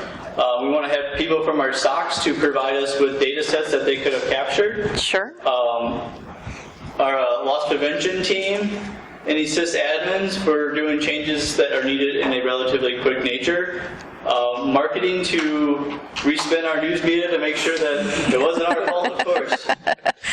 Okay. And then since we have such a large amount of subsidies, we would like leaders from each subsidy because their environments are completely different and we need experts in each of those areas. Okay. And then our mission statement would be, under the direction of the CISO, Ruku IR team will respond to physical and digital security incidents to the company's internal networks with staffing on a 24-hour basis. Mm-hmm. Okay. All right. So that was a very interesting news media version of Renraku, where they're having to deal with defacement and people stealing their WikiLeaks data. So that's a very interesting solution to that. What other group is ready to go? All right.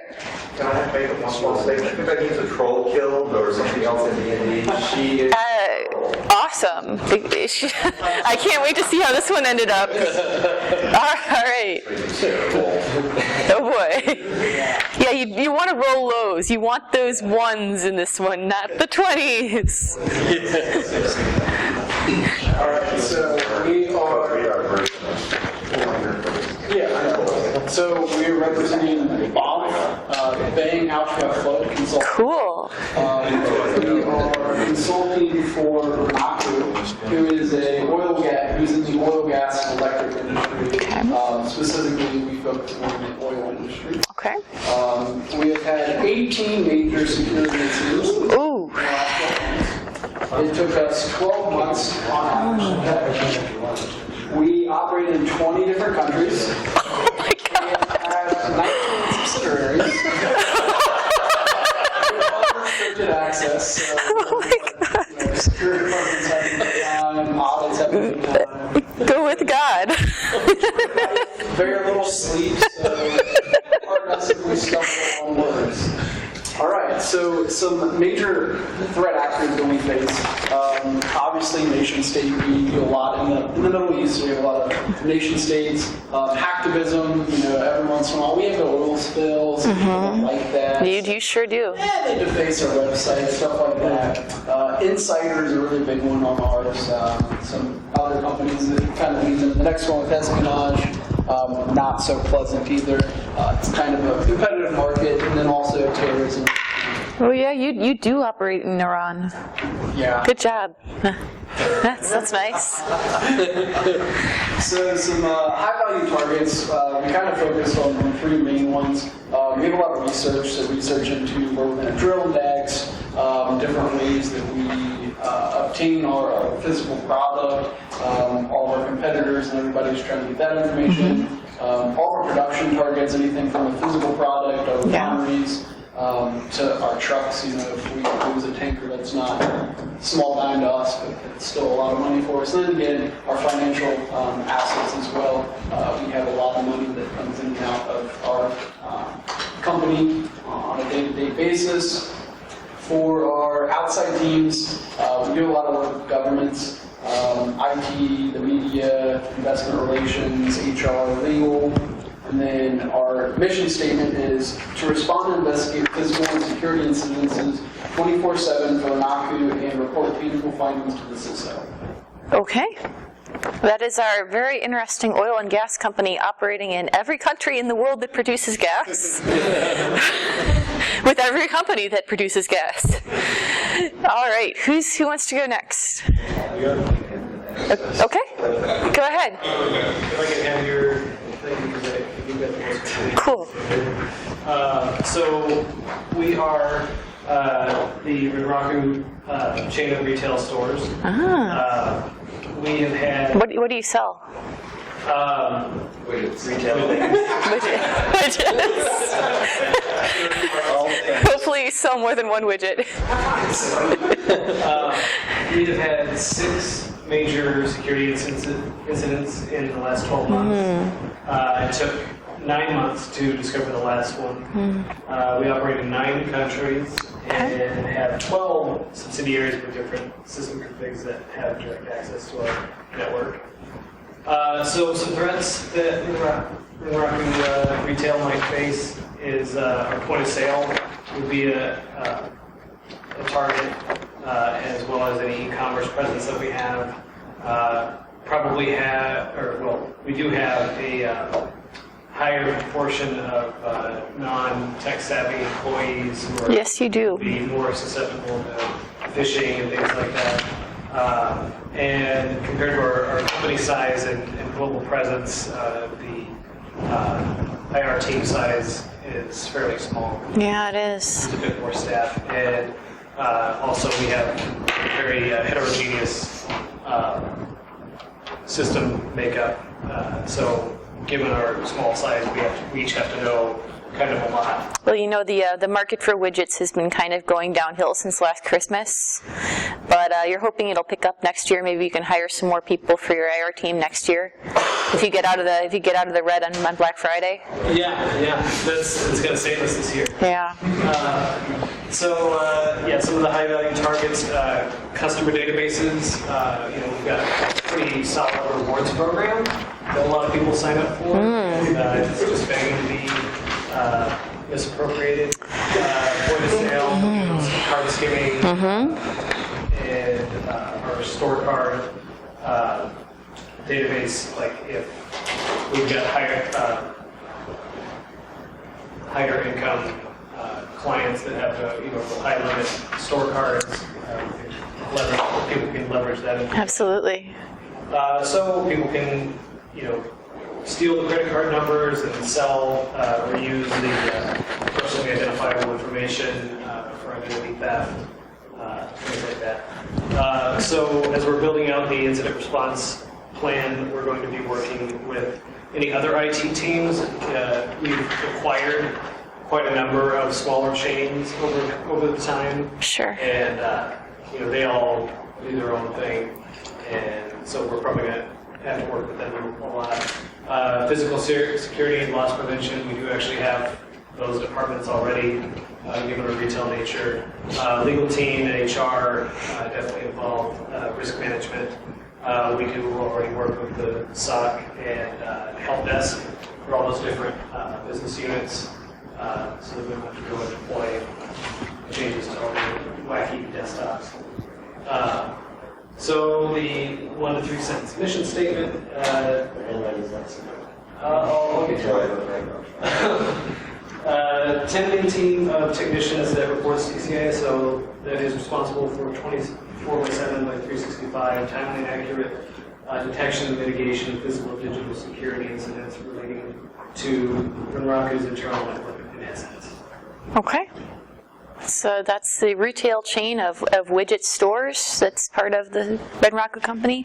Is there a staff person here who knows if we can get an extra microphone so that people on the video can hear people's answers?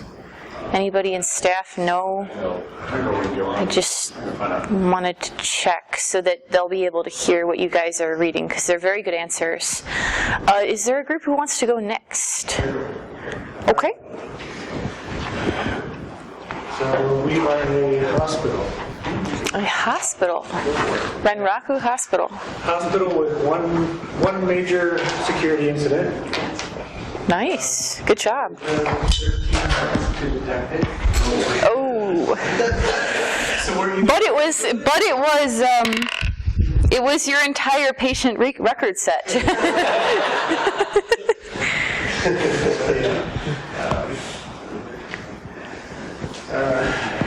And spread across 18 countries, with one subsidiary with different system configurations and software. That's good.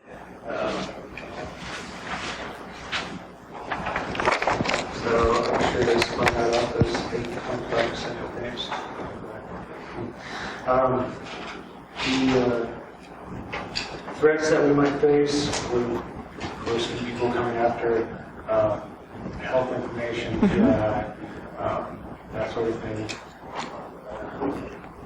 Possibly web defeats and that, but our focus would have been on patient records. Okay. High-value targets. We came up with, anything external facing, web servers, definitely, possibly if they're using it as an entry point. They're going to be going after customer record databases, internal computers, since you have people in the hospital walking around, receptionist desks, and the other devices they use around the hospital, that you're getting access for the plus, that sort of thing. And any networks, treatment equipment, or What could be a risk posed to that medical equipment? That's still running Windows XP. You're helping the competition here, It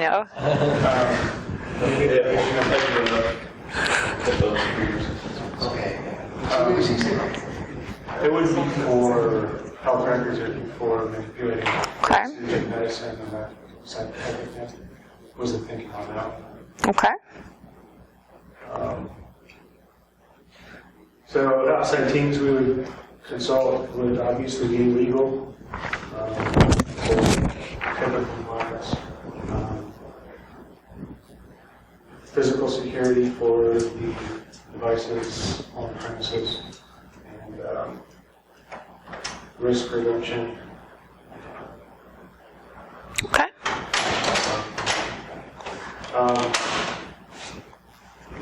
For a mission statement, it was to develop an IR team, report to the CISO, provide 24/7 support globally with the ability to respond instantly to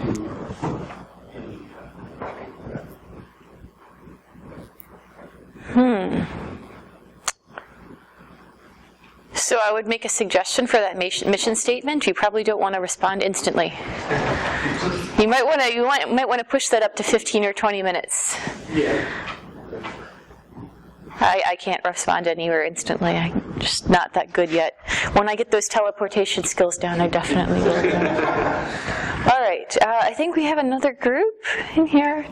Yes. All right. We defense contractor. Oh, we got one of each. They had 12 major security incidents in the last 12 months. Oh, shame on them. 7 months is the number of months it took to detect their last compromise. Operates in one country. U.S. And we have 12 subsidiaries with different system configurations and software that ownership and connections to the internal network. Some of the threats that we might face would be defacement, DDoS, data exfil by either nation states or corporate competitors. Sure. With that, we have like insider threats, to walk out, natural disasters, and supply chain disruptions. High-value targets is any prototypes, file servers sitting with blueprints, possible blueprints on them,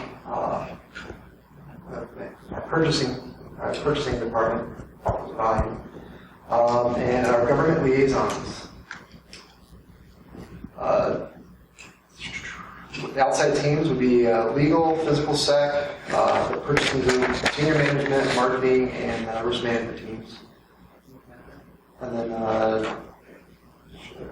this statement is develop a team reporting to CISO, which will provide exceptional 24/7 incident response, malware analysis, and digital forensic services to Meraki U.S. networks and subsidiaries. Okay. So can you explain a little bit why you wanted to bring those particular teams? Why did you want to bring in marketing? And marketing is for crisis management. So given that we have government affiliation, so what kind of information? So all right. So your PR team in case of data breach, break glass. Okay. All right. Very interesting. Was that every group? I believe so. Oh yes. So Red Rock Group for us has oil, gas, and okay. They are a very major global corporation, and in the past 12 months have gone through 4 major security incidents. Okay. However, it took them 18 months for us to compromise. And there are 15 countries they operate in. Sure. With 18 different subsidiaries and system configurations. So they are facing a challenge, but that's why they're listed. Absolutely. We determined that some of the threats that Red Rock faces in the oil, gas, and electricity that they're involved in are activism due to fracking and environmental. Oh yes, they are. Greenpeace is really mad at them. So there's possible defacements or media and online. There's also the risk of their sensitive data, research data, client class, and any government dealings being accessed and at least to the wrong parties. The critical systems, ICS and SCADA, are definitely at high risk. Oh, yes. And the electricity grid is also a very choice target for anybody, possibly nation states, that would like to engage in them, or hirings by nation states to create or express something.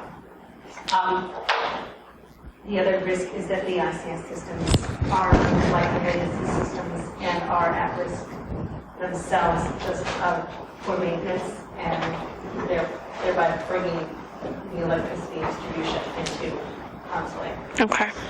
Some high-value targets we consider are research and review data, contracts, and work done through the government or arrangements made with governments.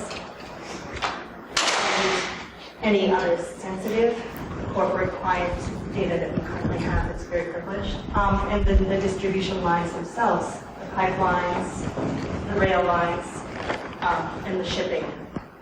All of these are very vulnerable and those targets for attack. In terms of building out our incident response plan, the key members that we want to bring in on the team would be the ICS SCADA experts and the engineering team as well, so that we can look at how we build and address the actual physical structures. The legal team, the risk management team, the financial team. We, of course, will have the SOC in there because there's a lot of digital connections to be maintained every month that goes online. We will need to have a representative from FEMA, hazmat, and outside emergency response to deal with any physical attacks that occur and be resolved of. And what we would consider the oversight committee to address environmental damage and repercussions. And I would have the communications team to have to address the media. Okay. As well as anything that's disseminated from this. And we'll need to have a representative from each subsidiary because we have to be able to deal with each of these 18 different systems at the same time. Our mission statement is that this IR team is will report to the McGraco CISO and provide timely and expert response and digital forensic services on a 24/7 and 365 basis in response to any physical and digital security issues for the market. Okay. What I really liked about that is that you brought in not only the government agencies who would respond to either an oil spill or some kind of other environmental disaster, but you also brought in your SCADA people, you brought in your ICS people who are going to be really critical in the oil and gas industry because you're going to be dealing with proprietary systems in your pipelines or power systems. So those are all really good answers. I really like that we've got a sampling of all the different industries here, and you're going to keep those industries for the rest of these exercises. And you're also going to keep the sometimes good and sometimes not so fun situation that your company has been in with 20 data breaches in a year. For exercise 2 and exercise 3, we're going to build out the team a little bit more for Mr. Lanier, the CISO. Required to bring law enforcement? So, it depends on the country that you're operating in and the kind of data that you're dealing with. There's not a lot of requirements for breach disclosure in a lot of countries so far. It's starting to crop up more. We're starting to see more requirements to disclose financial breaches as well as data breaches starting to appear, and there's a lot of legislation in play right now that's going to come out probably within the next couple of years that say if you've had a data breach, you have to disclose it to XYZ agencies and within a certain time frame. To bring in law enforcement, though, it might depend on the industry you're in. If you're in a medical field, we have our company that's in a hospital, they're going to have disclosure requirements due to HIPAA. They're going to have to disclose patient data record breaches to law enforcement. Your people who work in defense contracting obviously are going to be working with possibly sensitive or classified data, and they're going to have a requirement to disclose to law enforcement if there's a breach. And then your oil and gas industry, they're definitely going to have a requirement to disclose in certain countries. So it depends on the industry you're in, but that's becoming more universal all the time. The requirement to disclose data breaches, especially data breaches over a certain amount of money. So we can get away with not disclosing for the moment in certain instances, but don't expect that to last much longer. Does anybody else have any questions, comments about this exercise, about any answers you liked, any answers you disagreed with? Go ahead. It's more of a general question. Sure. Deal with the countries that, because correct me if I'm wrong, there are some European countries that are very sensitive about what data goes in and out. Oh, yes. how do you deal with countries like that? I mean, I'm assuming that you should team to those countries, but then do they confiscate your laptops on the way out? So the requirement for Europe, when you're talking about forensics, is usually that you can't have a data that can be correlated to a user, that's directly correlated to a user. So that's not necessarily saying that you can't do analysis out of the same country. It's not necessarily telling you that you can't do remote forensics on those systems, although in some countries you do need to do forensics on local systems, which also doesn't mean you can't remotely connect to those systems and then keep the data inside the country. But the requirement is a little more obtuse than that. It's you can't have host names that have the people's names in them. You can't have traffic that's logged with people's personal names. That doesn't mean you can't have firewall logs or you can't have proxy logs. It means that you can't have those logs be identifiable as a specific user in your records. So the long answer is you can't. The short answer is you can do analysis of European systems for the most part in most countries outside of Europe. The longer answer is you need to bring in when you're setting up your incident response team. That's one of the teams you're going to bring in when you're discussing doing analysis in Europe and in countries in Asia that have these kinds of privacy restrictions on data. You're going to bring in your lawyers and you're going to figure out what you need to do differently in those countries. So that can be everything from changing your host names so that they're not identifiable or trackable to a user, to changing what you log at your firewalls or you log at your proxies so you can't immediately identify a user's network traffic as a specific person. That doesn't mean that you can't trace it back to a user, especially given legal permission in cases that have merit. But you may need to bring in a legal representative in certain countries to perform forensics on those systems. But it's definitely possible to do. Even without flying somebody out to those countries. Now, what's going to happen in countries like Russia that have so severely limited data retention to remain inside their country? I can't say yet. That's new ground, dealing with Russia and having to keep all of their staffing data inside Russia. We really don't know what's going to happen with that yet. People are building out for it to duplicate data center structures there, but who knows what impact that'll have with us doing business with Russia. Make sense? Sure. So the next thing that we're going to discuss, and we'll take a break after I get through this section of slides, so I know people want to go to the bathroom and get a drink and stuff. So I'm going to try to bust through this section, and then we're going to take a little break. So the next thing we're going to talk about is staffing.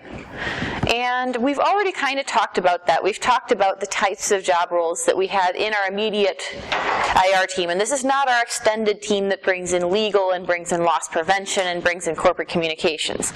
These are the people who are on our team, whether it be a fixed team or a SWAT team, who we bring together and we perform incident analysis with. So our incident response specific roles. So I've kind of drawn them out for you here. I have the two roles at the top, of course, are the incident responders and incident handlers, which, as we recall, are not the same things, but they work in conjunction to work on an incident. And the incident handler is reporting to your senior leadership in corporate communications. They're doing the human interfacing, while your incident responder associates with all the technical people who are doing the analysis on the incident, and perhaps your extended team of other groups involved in incident response who aren't directly in your reporting chain, like legal, physical security, IT, system administrators, loss prevention, etc. So I have two boxes here. The box to the left is mostly your blue team. You've also got I don't want to get sued, so I can't call it the P word anymore, your violet team, your penetration testers or vulnerability assessors. But primarily your blue team on one side, and then on the other side I've got the extended IR team. I've got your legal, physical security, loss prevention, and IT. Again, the people outside of your reporting chain. So in terms of your blue team, you have a few different roles on here that show up in most every IR team. And you may see them in your SOC as well. So when you're looking at your existing resources, you'll want to see if any of these job roles exist already. But what I want to talk about is what these job roles do, in case you don't know, and also what happens if you don't have them, because that's going to be your next question, because it's going to be, well, we don't really have that much of a budget to get all these people, so who can I live without? So I'm going to tell you, in the case of each of these job roles, I'm going to tell you what happens if you don't have it. So, who do I have to have? Well, to do incident response, you have to have some incident responders or incident handlers. They don't necessarily have to be dedicated in the SWAT team concept. And we could even have multiple sets of incident responders and incident handlers to maintain multiple incident response teams. If we're dealing with a couple of our groups, when we were going through Renraku's situation, we're having so many incidents that they had to handle more than once, one at the same time. So they would really have to have 2 incident response teams working in tandem. Otherwise, they would have to triage and prioritize one incident over the other incident. So you could definitely have multiple incident response teams. You could bring in consultants and contractors if you can't maintain the incident response team yourself, although that has its own concerns and issues. And you can possibly combine some of these roles. You could have a forensic analyst who also knows malware analysis. But again, then you're working in serial. You have to wait till one task is done to do the next task instead of working in parallel, which, as we as computer people know, is always going to be faster. And again, I'm going to use my favorite line in this talk, which is, it depends. Meaning, it's going to depend on all of these things we've already discussed. How big is your team? How many people are involved in it? And what are we doing? What is our industry? What kind of work are we doing? So there's a lot of words in this slide. Again, I don't like putting lots of words on slides, but people are going to use this for a reference in the recording. So I wrote out a little bit more detail on these. So the first role I want to talk about is malware analyst. So what does a malware analyst do? A malware analyst is a person who figures out what pieces of malware do and how they do it and how to detect those pieces of malware. So this can be on a heuristic level, just running the malware in a sandbox and seeing what does it connect to. Can I detect that network traffic? Can I update my signatures? Can I see what processes it spawns to look for them in my IDS, or my host IDS rather? Or it could be a code level analysis, reversing, which is somebody who actually sits there with a, like IDA and looks at assembly, takes a piece of malware, unpacks it, and figures out from the very most fundamental code level what it does. So if there's hidden things in the code like comments or functions that aren't being executed in a sandbox, the code level reverser will be able to see that. So those are the 2 levels of malware analysis, and a lot of people in security know how to do the heuristic level malware analysis. They can run a piece of malware in a sandbox and see what it does. Not so many know how to do the code level, the reversing. That's a very specific skill set, and you're not going to see that in every organization. But if you don't have a malware analyst at all, you're going to have to rely on things like your antivirus vendor or bringing in an outside consultant to do your malware analysis. So if you have an incident with proprietary malware that's targeted at you, which in some of these industries are more likely than others, we had our oil and gas examples, that'd definitely be a target for SCADA systems or ICS systems. If you have a piece of malware that's specifically targeted at you or your systems, then if you manage to copy that off your system or get a copy of it somehow, what are you going to do with it? You have this piece of bad code. You don't know what it does. You don't know what happens when you execute it. You don't know how to detect it. You don't know what it could have stolen. You just have it. So at that point, what are your choices?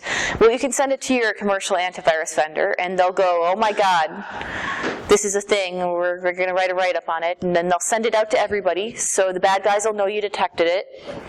But you will get a signature, and maybe your antivirus will be able to clean it off of your computers.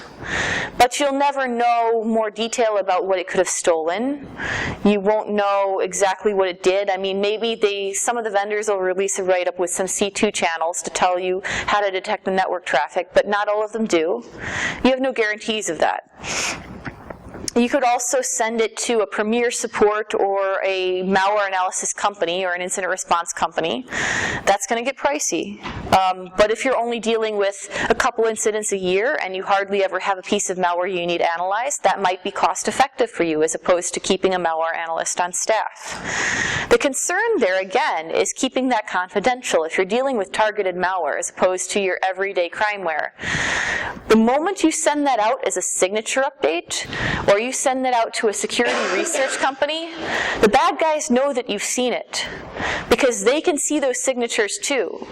You better believe that bad guys are running all of their malicious code through VirusTotal to see what happens, to see if it's detected once it's out there. So they know whether people have already looked at it. So there can be a cost-benefit analysis done in terms of malware analysis based on the number of samples you might have to analyze regularly. And if you're dealing with a very infected environment, if you're dealing with crimeware all day, it might be a good idea to have a malware analyst who can generate signatures for you all day. But if you're just dealing with run-of-the-mill stuff and your antivirus solution is doing a pretty good job of detecting it, you might choose to outsource that to a third party. Now, in terms of your forensic analysts, what are forensic analysts doing? Forensic analysts are not the same thing as e-discovery on your legal team. They're not pulling people's email. They're not looking through their documents. The point of a forensic analysis in incident response is figuring out who did what, when, and how they did it.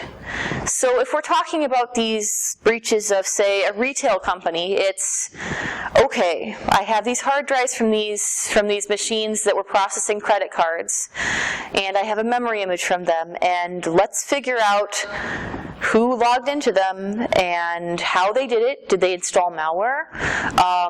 Are there logs that I can recover that have been deleted? Are there files that were exfiltrated? Did they make an archive and then exfiltrate it off the network? Did they install some hacking tools? Do I see something that dumps passwords? Do I see Meterpreter running?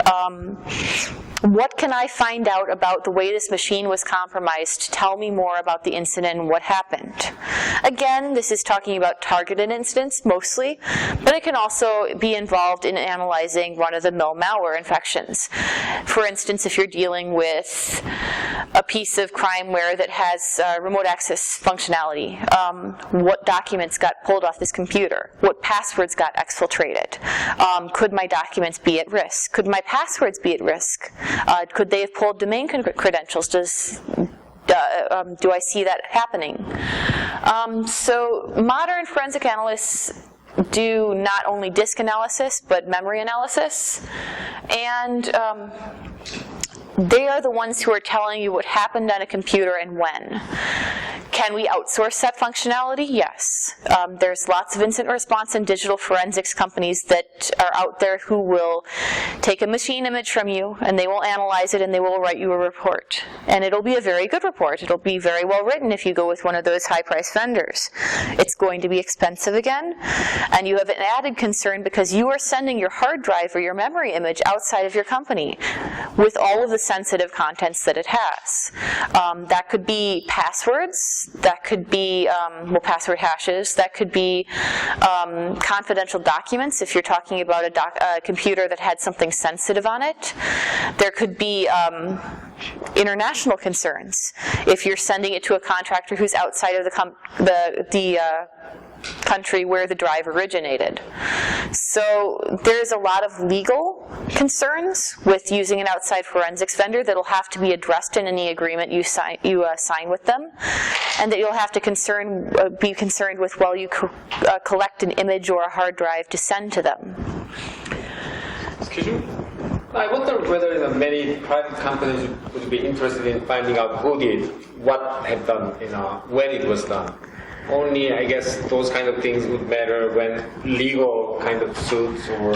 Oh yes, definitely. When you're talking about targeted attacks, which is a major concern in incident response, you're talking about somebody hacking you. All of a sudden, you realize maybe 18 months later that somebody's breached your network, and these companies have to then make the decision. What do we do? We don't know what happened. We know that we've been breached. We don't know what machines are compromised. We don't know what's been stolen. And then you have to start from the beginning. You maybe have one indicator. Maybe the FBI told you, oh, we think that you've been compromised by an advanced actor. We see traffic coming out of your network. And all you know is that I have this IP address and it's generating malicious traffic. So then what do? You go over to that machine and you look at its security logs and you say, I don't see anything. And you look at its antivirus logs and nothing's fired. And then what's your choice after that? Well, you're going to have somebody really look in depth at that machine. You're going to have to look at what network connections it's made. Has it done anything unusual? You're going to have to look at the drive and start trying to see if you can find malware in memory resident or hidden partitions holding malware on the drive. And then after you have an idea, maybe you're able to recover some malware to send to your malware analyst. But after that, you have to figure out whether those actors moved laterally inside your network. So did they jump from that machine to another machine? And when did they do that? How did they do that? Did they do a pass the hash and just use the password hash to get into the machine? Or did they use a tool to run an exploit against the unpatched machine on your network? So what was the flaw in your security that allowed the malicious actor to get into your network? And what was the flaw that allowed them to move elsewhere in your network? And then finally, say they reach a sensitive server on your network that contains proprietary data. Did they successfully copy documents off of it, and did they successfully get them out of your network? You can't answer any of those questions, and some of those questions are legal questions, like did they exfiltrate documents, but some of them aren't. Some of them are defense questions. Some of them are triage questions, like how do we block their traffic immediately, because we know they're on our network right now. What channels do we need to block? What IP addresses or what traffic patterns do we need to block to prevent them from getting into our network any further? What accounts are compromised that we need to shut off right now? And any other signature updates that we need to do to get detection for their malware or their tools, we need to get those out as soon as possible. So there's definitely incident response and security concerns with not being able to analyze a computer forensically during an incident. And that can go for non-targeted incidents too. If you're dealing with a piece of malware that's spreading rapidly across your network and you don't know how it's doing it, forensic analysis can tell you how it's spreading and how it's connecting outside of your network. Make sense? Cool. So that's what we can do with and without forensic analysis. In terms of log analysis, it's kind of the same thing. Now, we might have that functionality in our SOC, but I'm really talking more than just going through a SIM. I'm talking about deep packet inspection here. People actually able to look at packet capture data. Network forensics involves everything from looking at packets to see what happens to evaluating command and control traffic from malware. So figuring out how it sends data and what it's sending, because it's command and control traffic from malware and hack tools is usually encrypted and has to be decrypted for you to understand what it's sending, what commands it's sending, and what data it might be exfiltrating. So again, you can do this functionality with a consultant who gets your traffic after the fact. The problem with that is that most companies don't retain full packet capture data that long. Unless you're a large data storage company, it's ludicrous amounts of storage to maintain packet captures for an extended period of time. So you're not going to have that data necessarily for a long time, and it might be gone by the time that you actually analyze your incident and can send something out to a third-party company. And if you're dealing with like a third-party SOC, if you outsource your SOC to a security vendor, they don't normally have that skill set that's necessary to go through deep packet capture analysis and tell you what C2 channel your malware is connecting to and how it's doing it and decode it.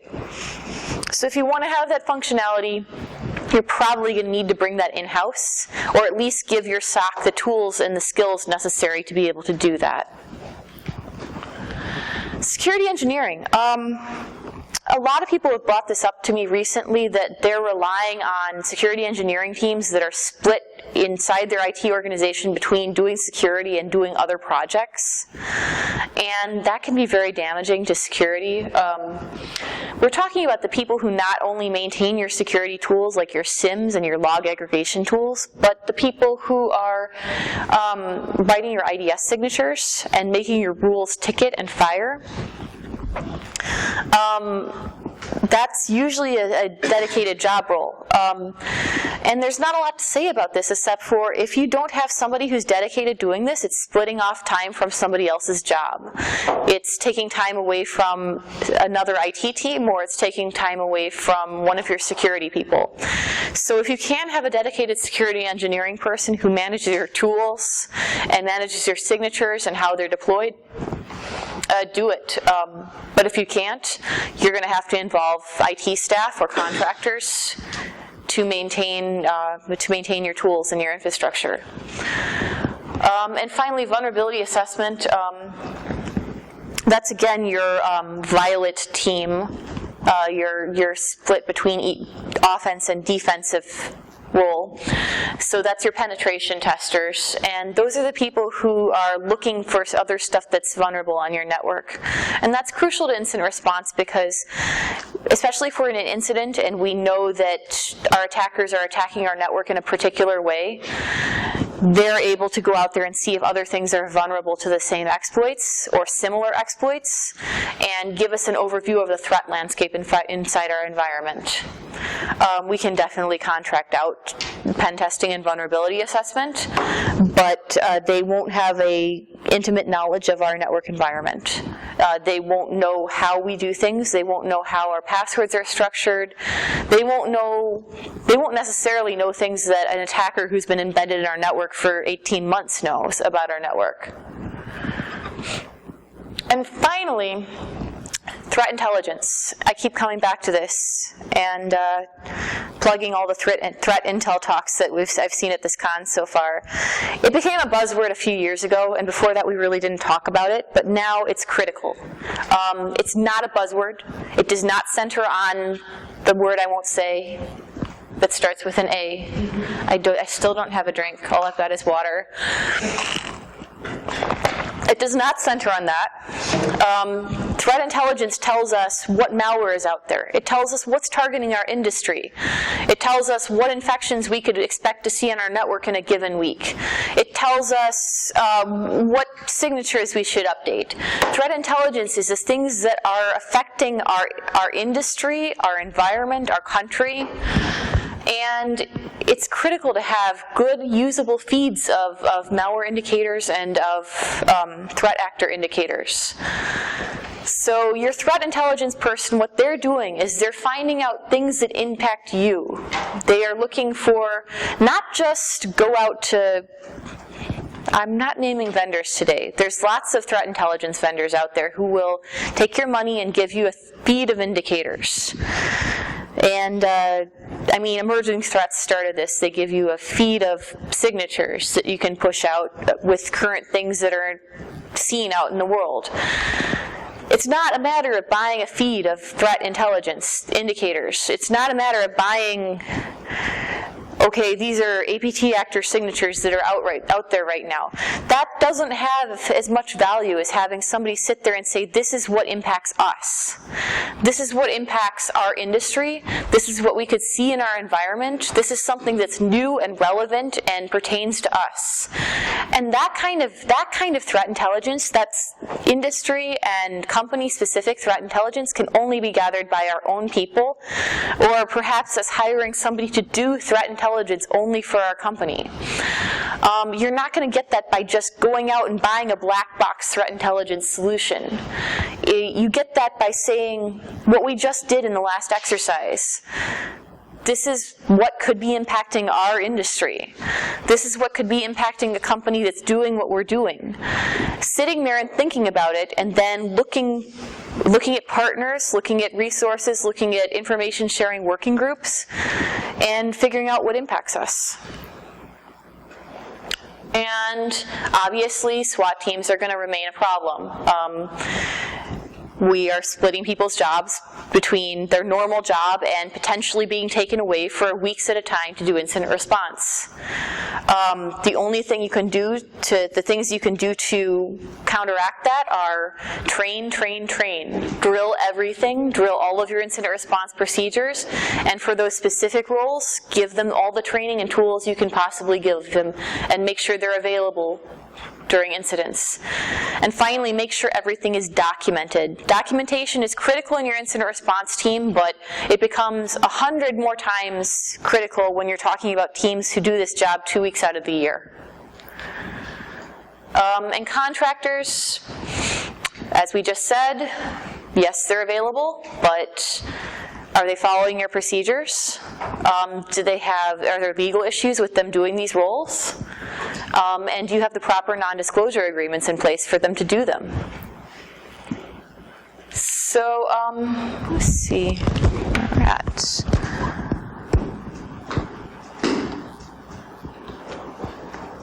Let's go ahead and take a break. If you guys want to take about a 10-minute break, I know people are tired and want to go to the bathroom, get a drink. Go ahead and do that, and we'll resume in about 10 minutes with the next exercise. And if you have any questions, I'll be up here, so you can come chat with me.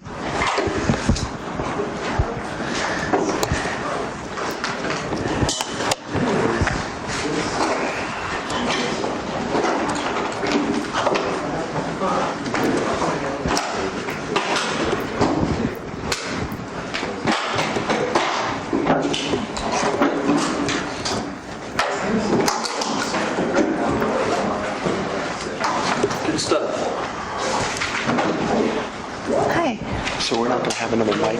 Okay. I want to make sure I actually got up here and watch now. Yeah, no, it's fine.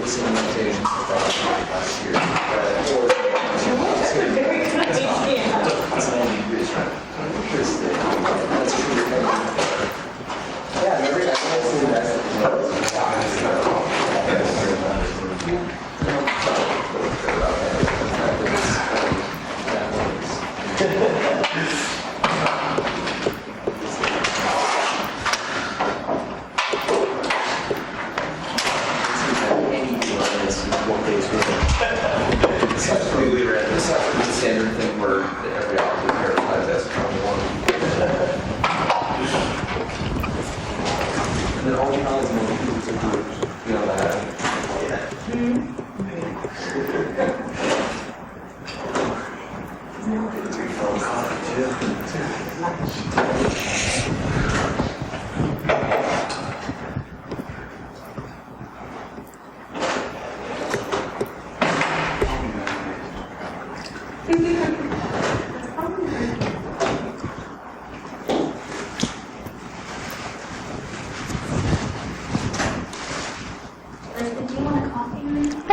Thanks, I got my water here. I actually don't touch the stuff. I'm wired enough already. I don't even touch coffee. Haven't had caffeine in 3.5 years now. How's that going for you? It's all right. I'm cool. I was up to like 7 monsters a day, and I was like, I gotta stop. Yeah. I gotta stop, like 7 monsters a day, and I just I gotta quit cold turkey. No more caffeine. Yeah, it was horrible. It's like shaking and stuff.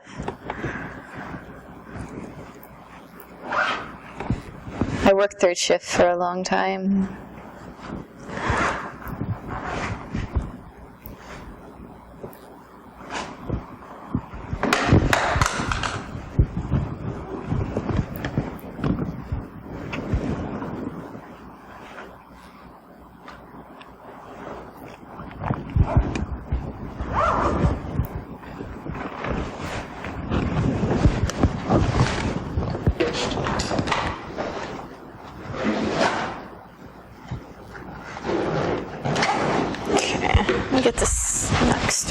exercise stuff.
See how many people I scared away.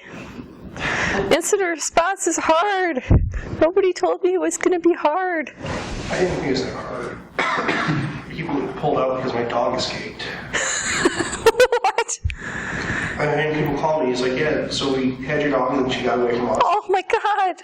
Like 4-mile radius from my. Oh my god, are you kidding me? No. Has this happened before? No. These do not sound like responsible people.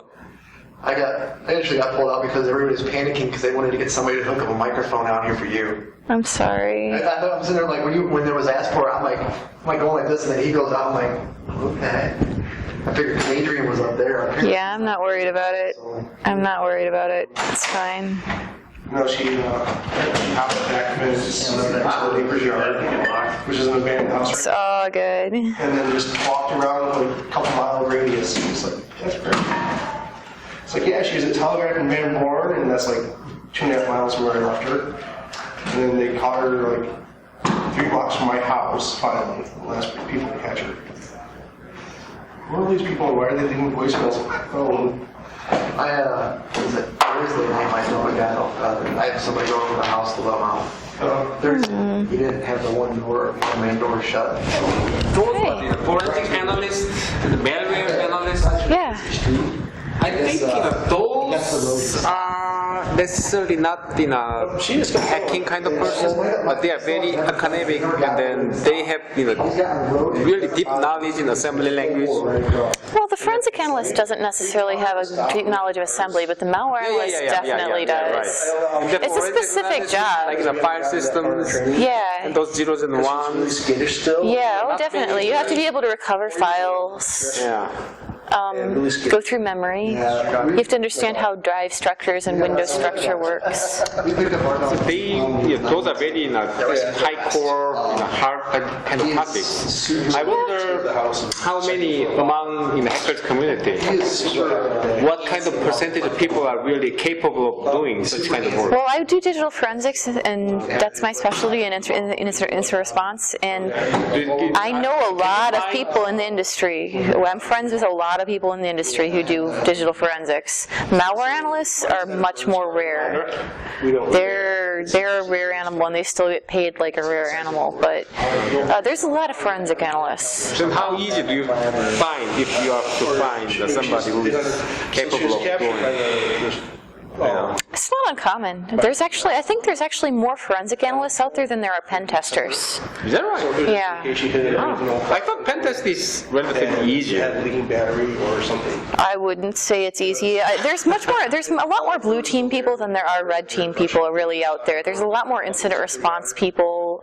She was at the shelter for 2 weeks. Various of those blue team roles I specialize that I pointed out than there are pen testers out there. How about people's mentality? For example, fresh out of college, How much? Pen testing is the pen testing is the sexy thing. Everybody wants to be a pen tester. Fun. Yeah, everybody thinks it's fun, and people. It's a much more competitive job space because there's less jobs in pen testing, and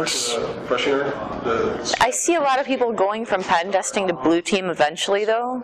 Oh, okay.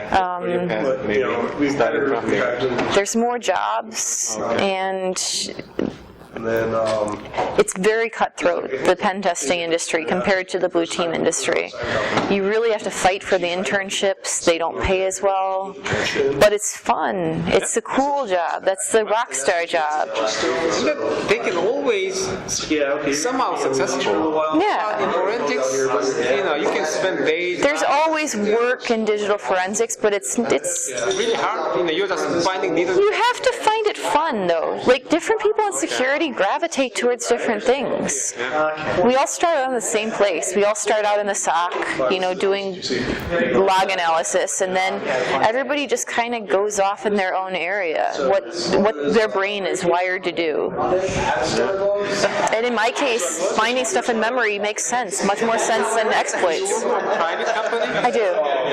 You are like dedicated. We're a managed security provider, so we do contracting for other companies. Mm-hmm. So, I guess if you're specialized in that may be fine but the company who want to build dedicated team, I don't know how easy they can find some talented forensic analysts. It's not really that hard. It's really a lot more common. It's just not famous. You don't get famous being a forensic analyst. It's not like being a pen testing rock star. There's lots of us, but we're just never going to be as famous or well known as the pen testers. They may just forget about it. They may just try to hack their system and then just go forward, rather than try to find out exactly what it is. That's the problem. I mean, when things go wrong, they don't have a plan. So. Let's see how much time I got. I'm going to bust through this so that we can get done early. I want to get early. They found her and they were nice enough to take. I like the exercise. Yeah, we're about to bounce into the next one, which is Avengers Assemble. She laid down. Hopefully this one's fun too. As soon as she saw a car, she got really excited. This is exercise 3. I want exercise 2. Here's exercise 2. Yeah, this is exercise 2. So let me grab a copy of that one.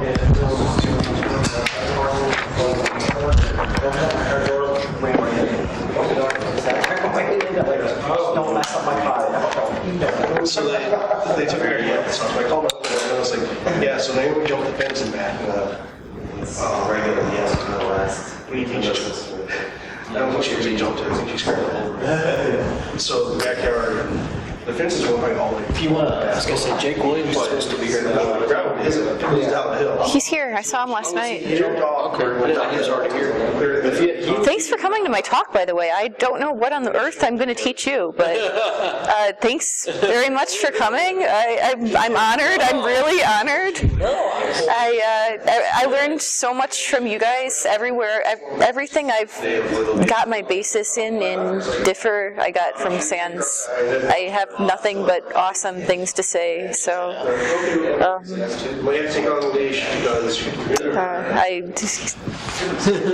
I'm really honored that you guys would come to my talk. How about pension? Which is a big push issue. Then yes. a lot of things going on.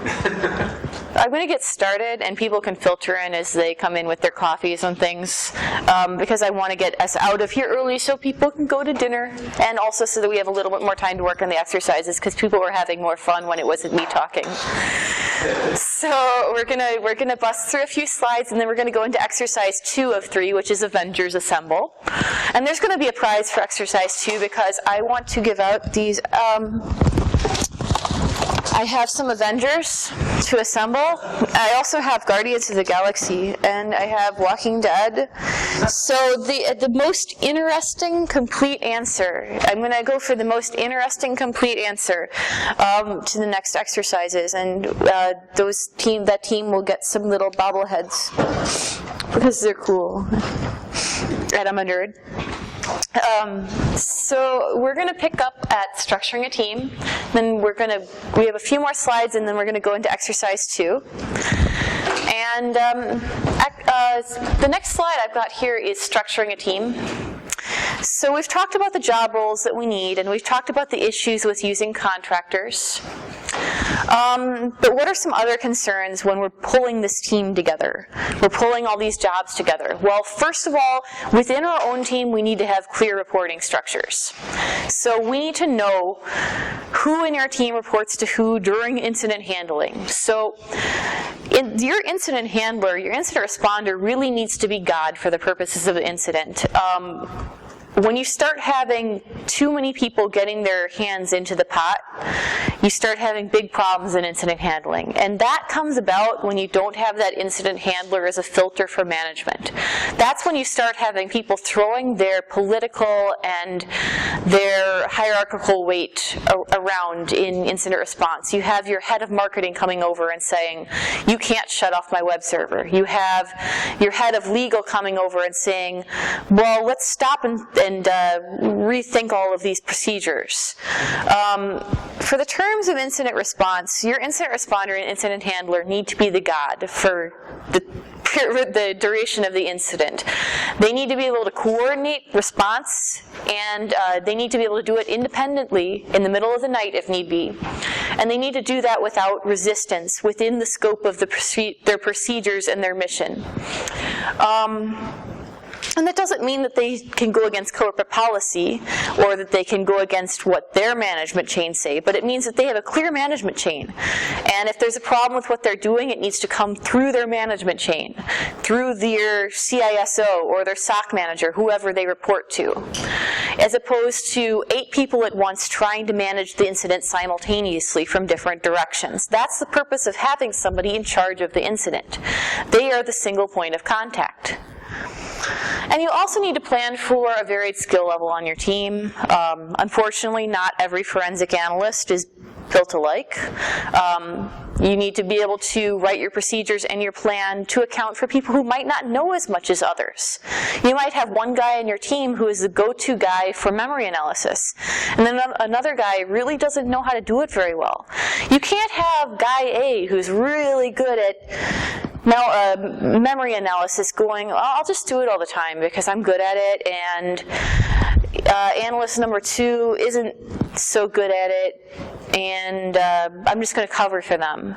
The moment you get hit by the proverbial bus, forensic analyst 2 has to do it. Oh, can you get that open? Forensic analyst 2 at that point has to do the job. So you've got to document your procedures and your appendices and your resources for forensic analyst 2 who doesn't know as much. So some other issues that you're going to run into are lack of trained staff. There is a hiring shortage if you haven't noticed in InfoSec. If you haven't noticed that and you're trying to get a job in InfoSec, Merry Christmas and a Happy New Year. Wonderful news for you. There is a hiring shortage in InfoSec. There is a lack of skilled people who know their jobs and have common sense and good business skills. And it can be challenging to fill those roles that you have open, some more than others. We were just discussing on the break that malware analysts are really hard to hire right now, especially good ones. They're getting pretty pricey. And then we also have a lack of soft skills in our industry. If you haven't noticed, not everybody can write an email. Sorry, it's true. So something we don't want to neglect in all of our fancy training that we send our people to during the course of studying incident response and specialized incident response skills is how do we present, how do we write an email, how do we talk to management? Can we do that courteously? Can we deal with people yelling at us? Those are the skills that are just as important as our ability to pull a malware sample or deal with a set of logs. We have to be able to have those skills in incident response because we're coordinating all of these teams together. And those skills can be drilled just like everything else in incident response. When we're drilling our set of technical skills, we can also drill our procedural and our soft skills. And finally, I already talked about overwhelming the guys who know the guys and ladies. The guys and ladies who are experts on specific skills. And that means that we have to do knowledge transfer.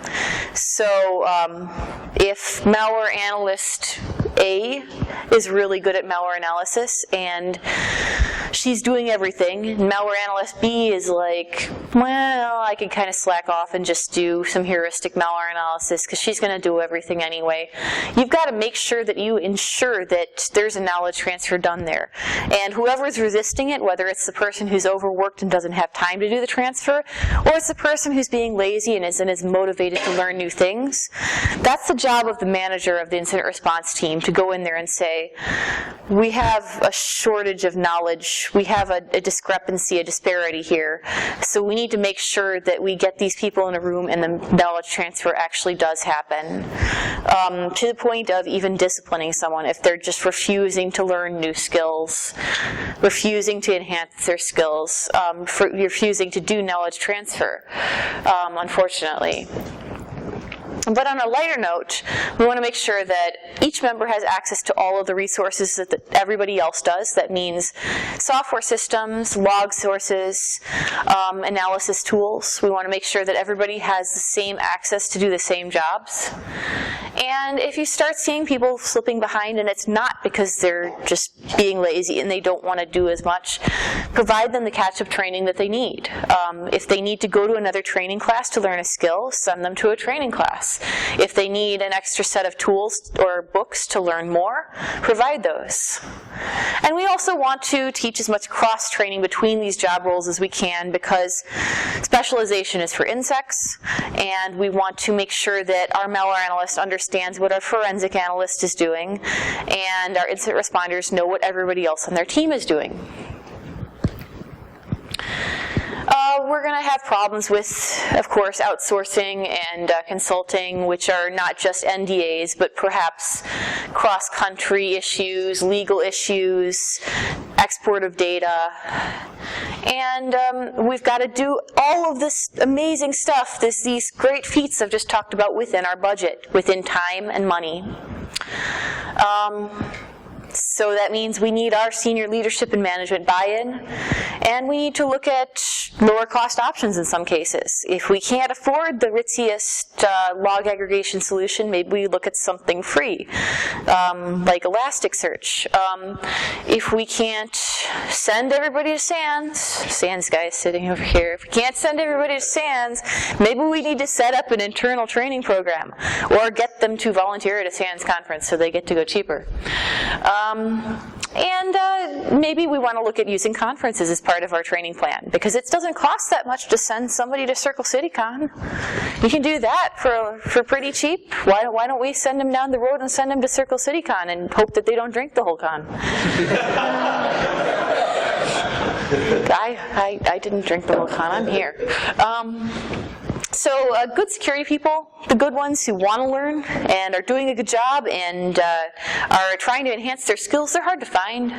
So make sure that you're educating them, you're giving them tools to succeed, you're motivating them to succeed, so if they deserve a raise, you're fighting with management to get them a raise as a manager, and that you properly compensate them because, as I mentioned, information security jobs are in high demand, which means that smart, shrewd business people who are working in information security will be approached with offers from other companies and your competitors on a regular basis. So if you would like to keep them, you should probably be having your HR people do competitive job analysis and seeing how much people in other companies who are doing similar jobs are getting paid so they don't steal all of your people. So stuff. We talked about people, which I think is the most important thing, but I know you guys are going to ask what stuff you need to buy to build an incident response program. So, really briefly, I don't want to spend a lot of time on this, but you're going to need software, of course. And what specific software? I don't really want to get into detail on that. You're going to need the same sorts of tools that you use in a lot of security roles, like SIMs, log aggregation, virtualization, and sandboxing solutions, etc. You're also going to need a training budget for your people, because I hope to God you're doing some kind of training budget. And you're going to need hardware, of course, because you're working on computers, so you're going to need computers. You're going to need servers, etc. And beyond those initial costs, those capital purchases, you're also going to have emergency costs. If you have to fly your entire SOC over to Lithuania to do incident response, or if you have to replace a server that you just brought down in the middle of an incident because they're really mad at you that you brought down their critical business server and they need a new one right now, that'll be an emergency cost that might be on you. And you're going to have your operational, your lights-on costs. You're going to have your licensing fees. You're going to have your software maintenance fees, your support fees, etc. So the recurring payments throughout your cycle as a incident response team. But like I said, there's some basic things you're probably going to run into needing in incident response, and they're the same things you run into needing in a lot of security roles. You'll need your forensics tools, your forensic deployments for your forensic analysts, and perhaps malware reversing tools like IDA. You'll need a log analysis solution or log aggregation solution like your Elasticsearch or your Splunk, etc. You'll probably want to do some packet capture and analysis outside of Wireshark. You can use Moloch for that if you want to go the cheap route. Obviously, there's more expensive solutions out there too. They both have their merits, and you should weigh those prices versus what they offer.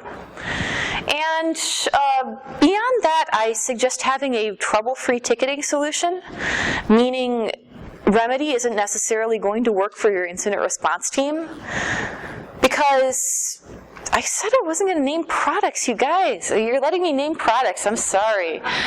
Okay, so why is that? Because first of all, it's shared with your entire IT team, and you might not want them reading the bad things that they did on the network, especially having ticket editing ability on the bad things that your employees did on the network, especially if your IT is contracted out. All of a sudden, you've got a wide base of IT contractors able to see who's hacking your network and what your employees have done wrong in terms of insider threats. So first of all, segregation of data. And second of all, those systems aren't made to store security incidents. They're not made to hold indicators or malware samples. In fact, some very bad things can happen in those systems if you start plugging in links into your ticketing and it auto-loads them or auto-populates them, or auto-opens your malicious files that you attach to the ticket. So you want to be really careful using your commercial IT ticketing systems for incident response. And you want to make sure that your ticketing system will be accessible even in a bad scenario.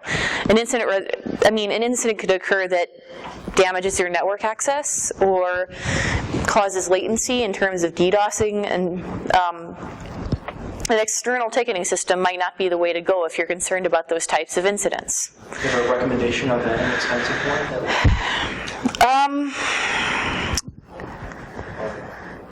Fairly affordable, I should say. I really don't want to recommend a vendor product for, my recommendation for that is if you have a developer on staff, build your own solution. If that's the most ideal scenario, is build your own solution for containing incidents. You can start with a lot of different platforms, free ticketing platforms, and build onto them.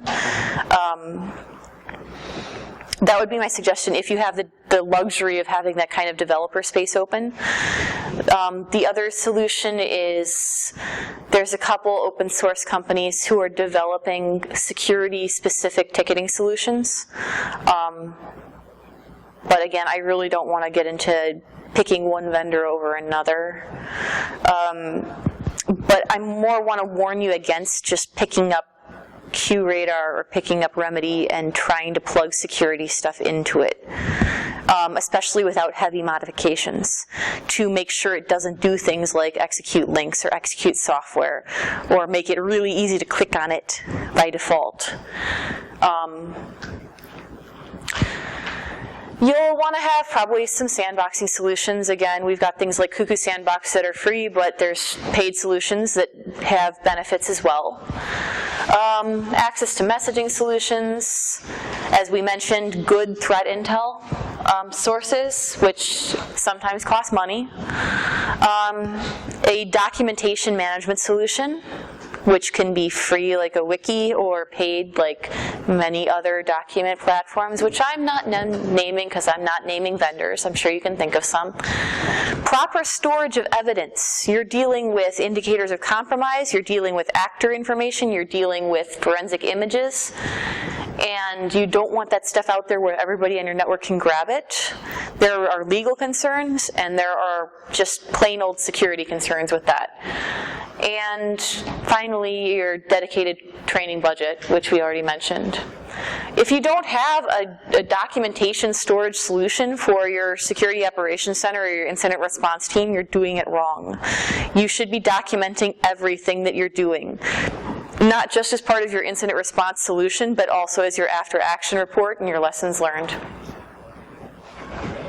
And finally, as I keep mentioning here, avoid those shiny boxes. I don't know if I've made this clear by talking about all kinds of different shiny box traps you can fall into, but there's lots of security vendors out there now who will sell you SIMs and IDSs and incident response tools of all sorts, and they will tell you that that is your whole entire incident response solution in a box. And it isn't.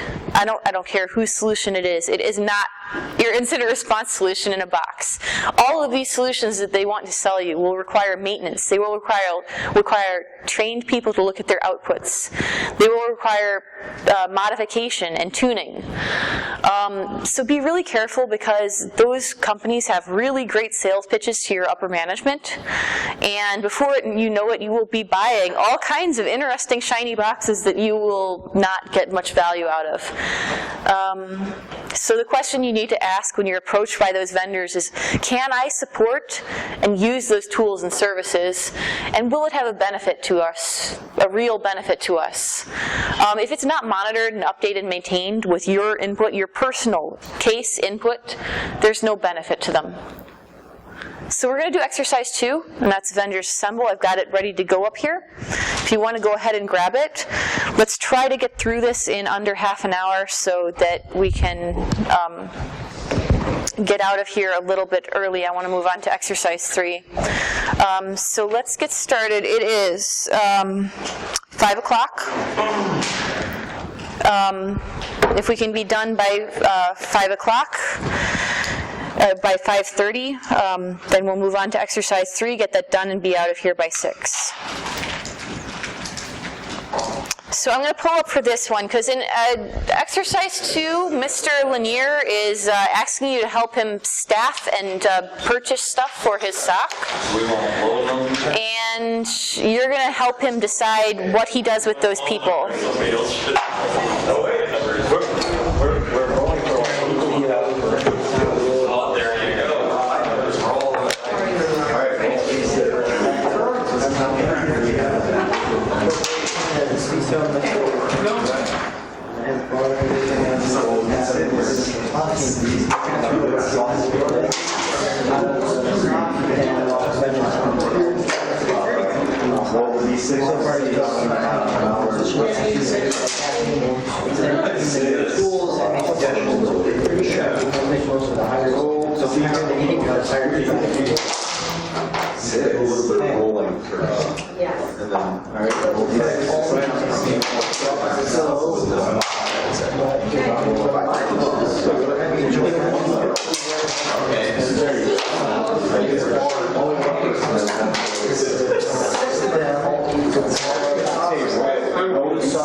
There's more material on this side. So if you're doing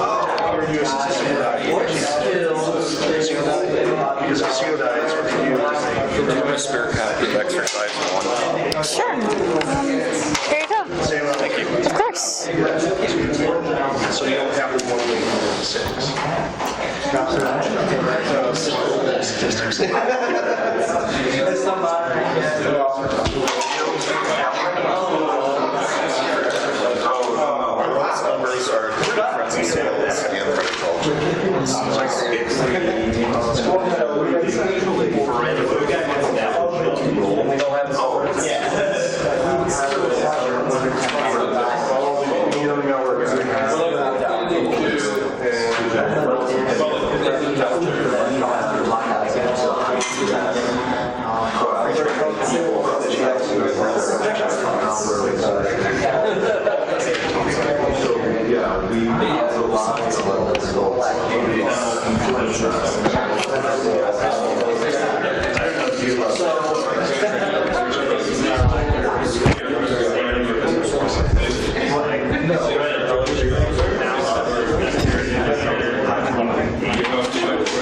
in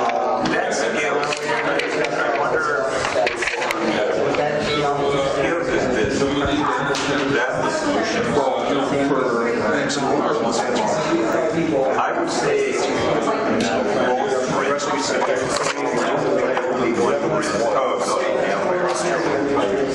so we are back with our so we need to hire more right that would be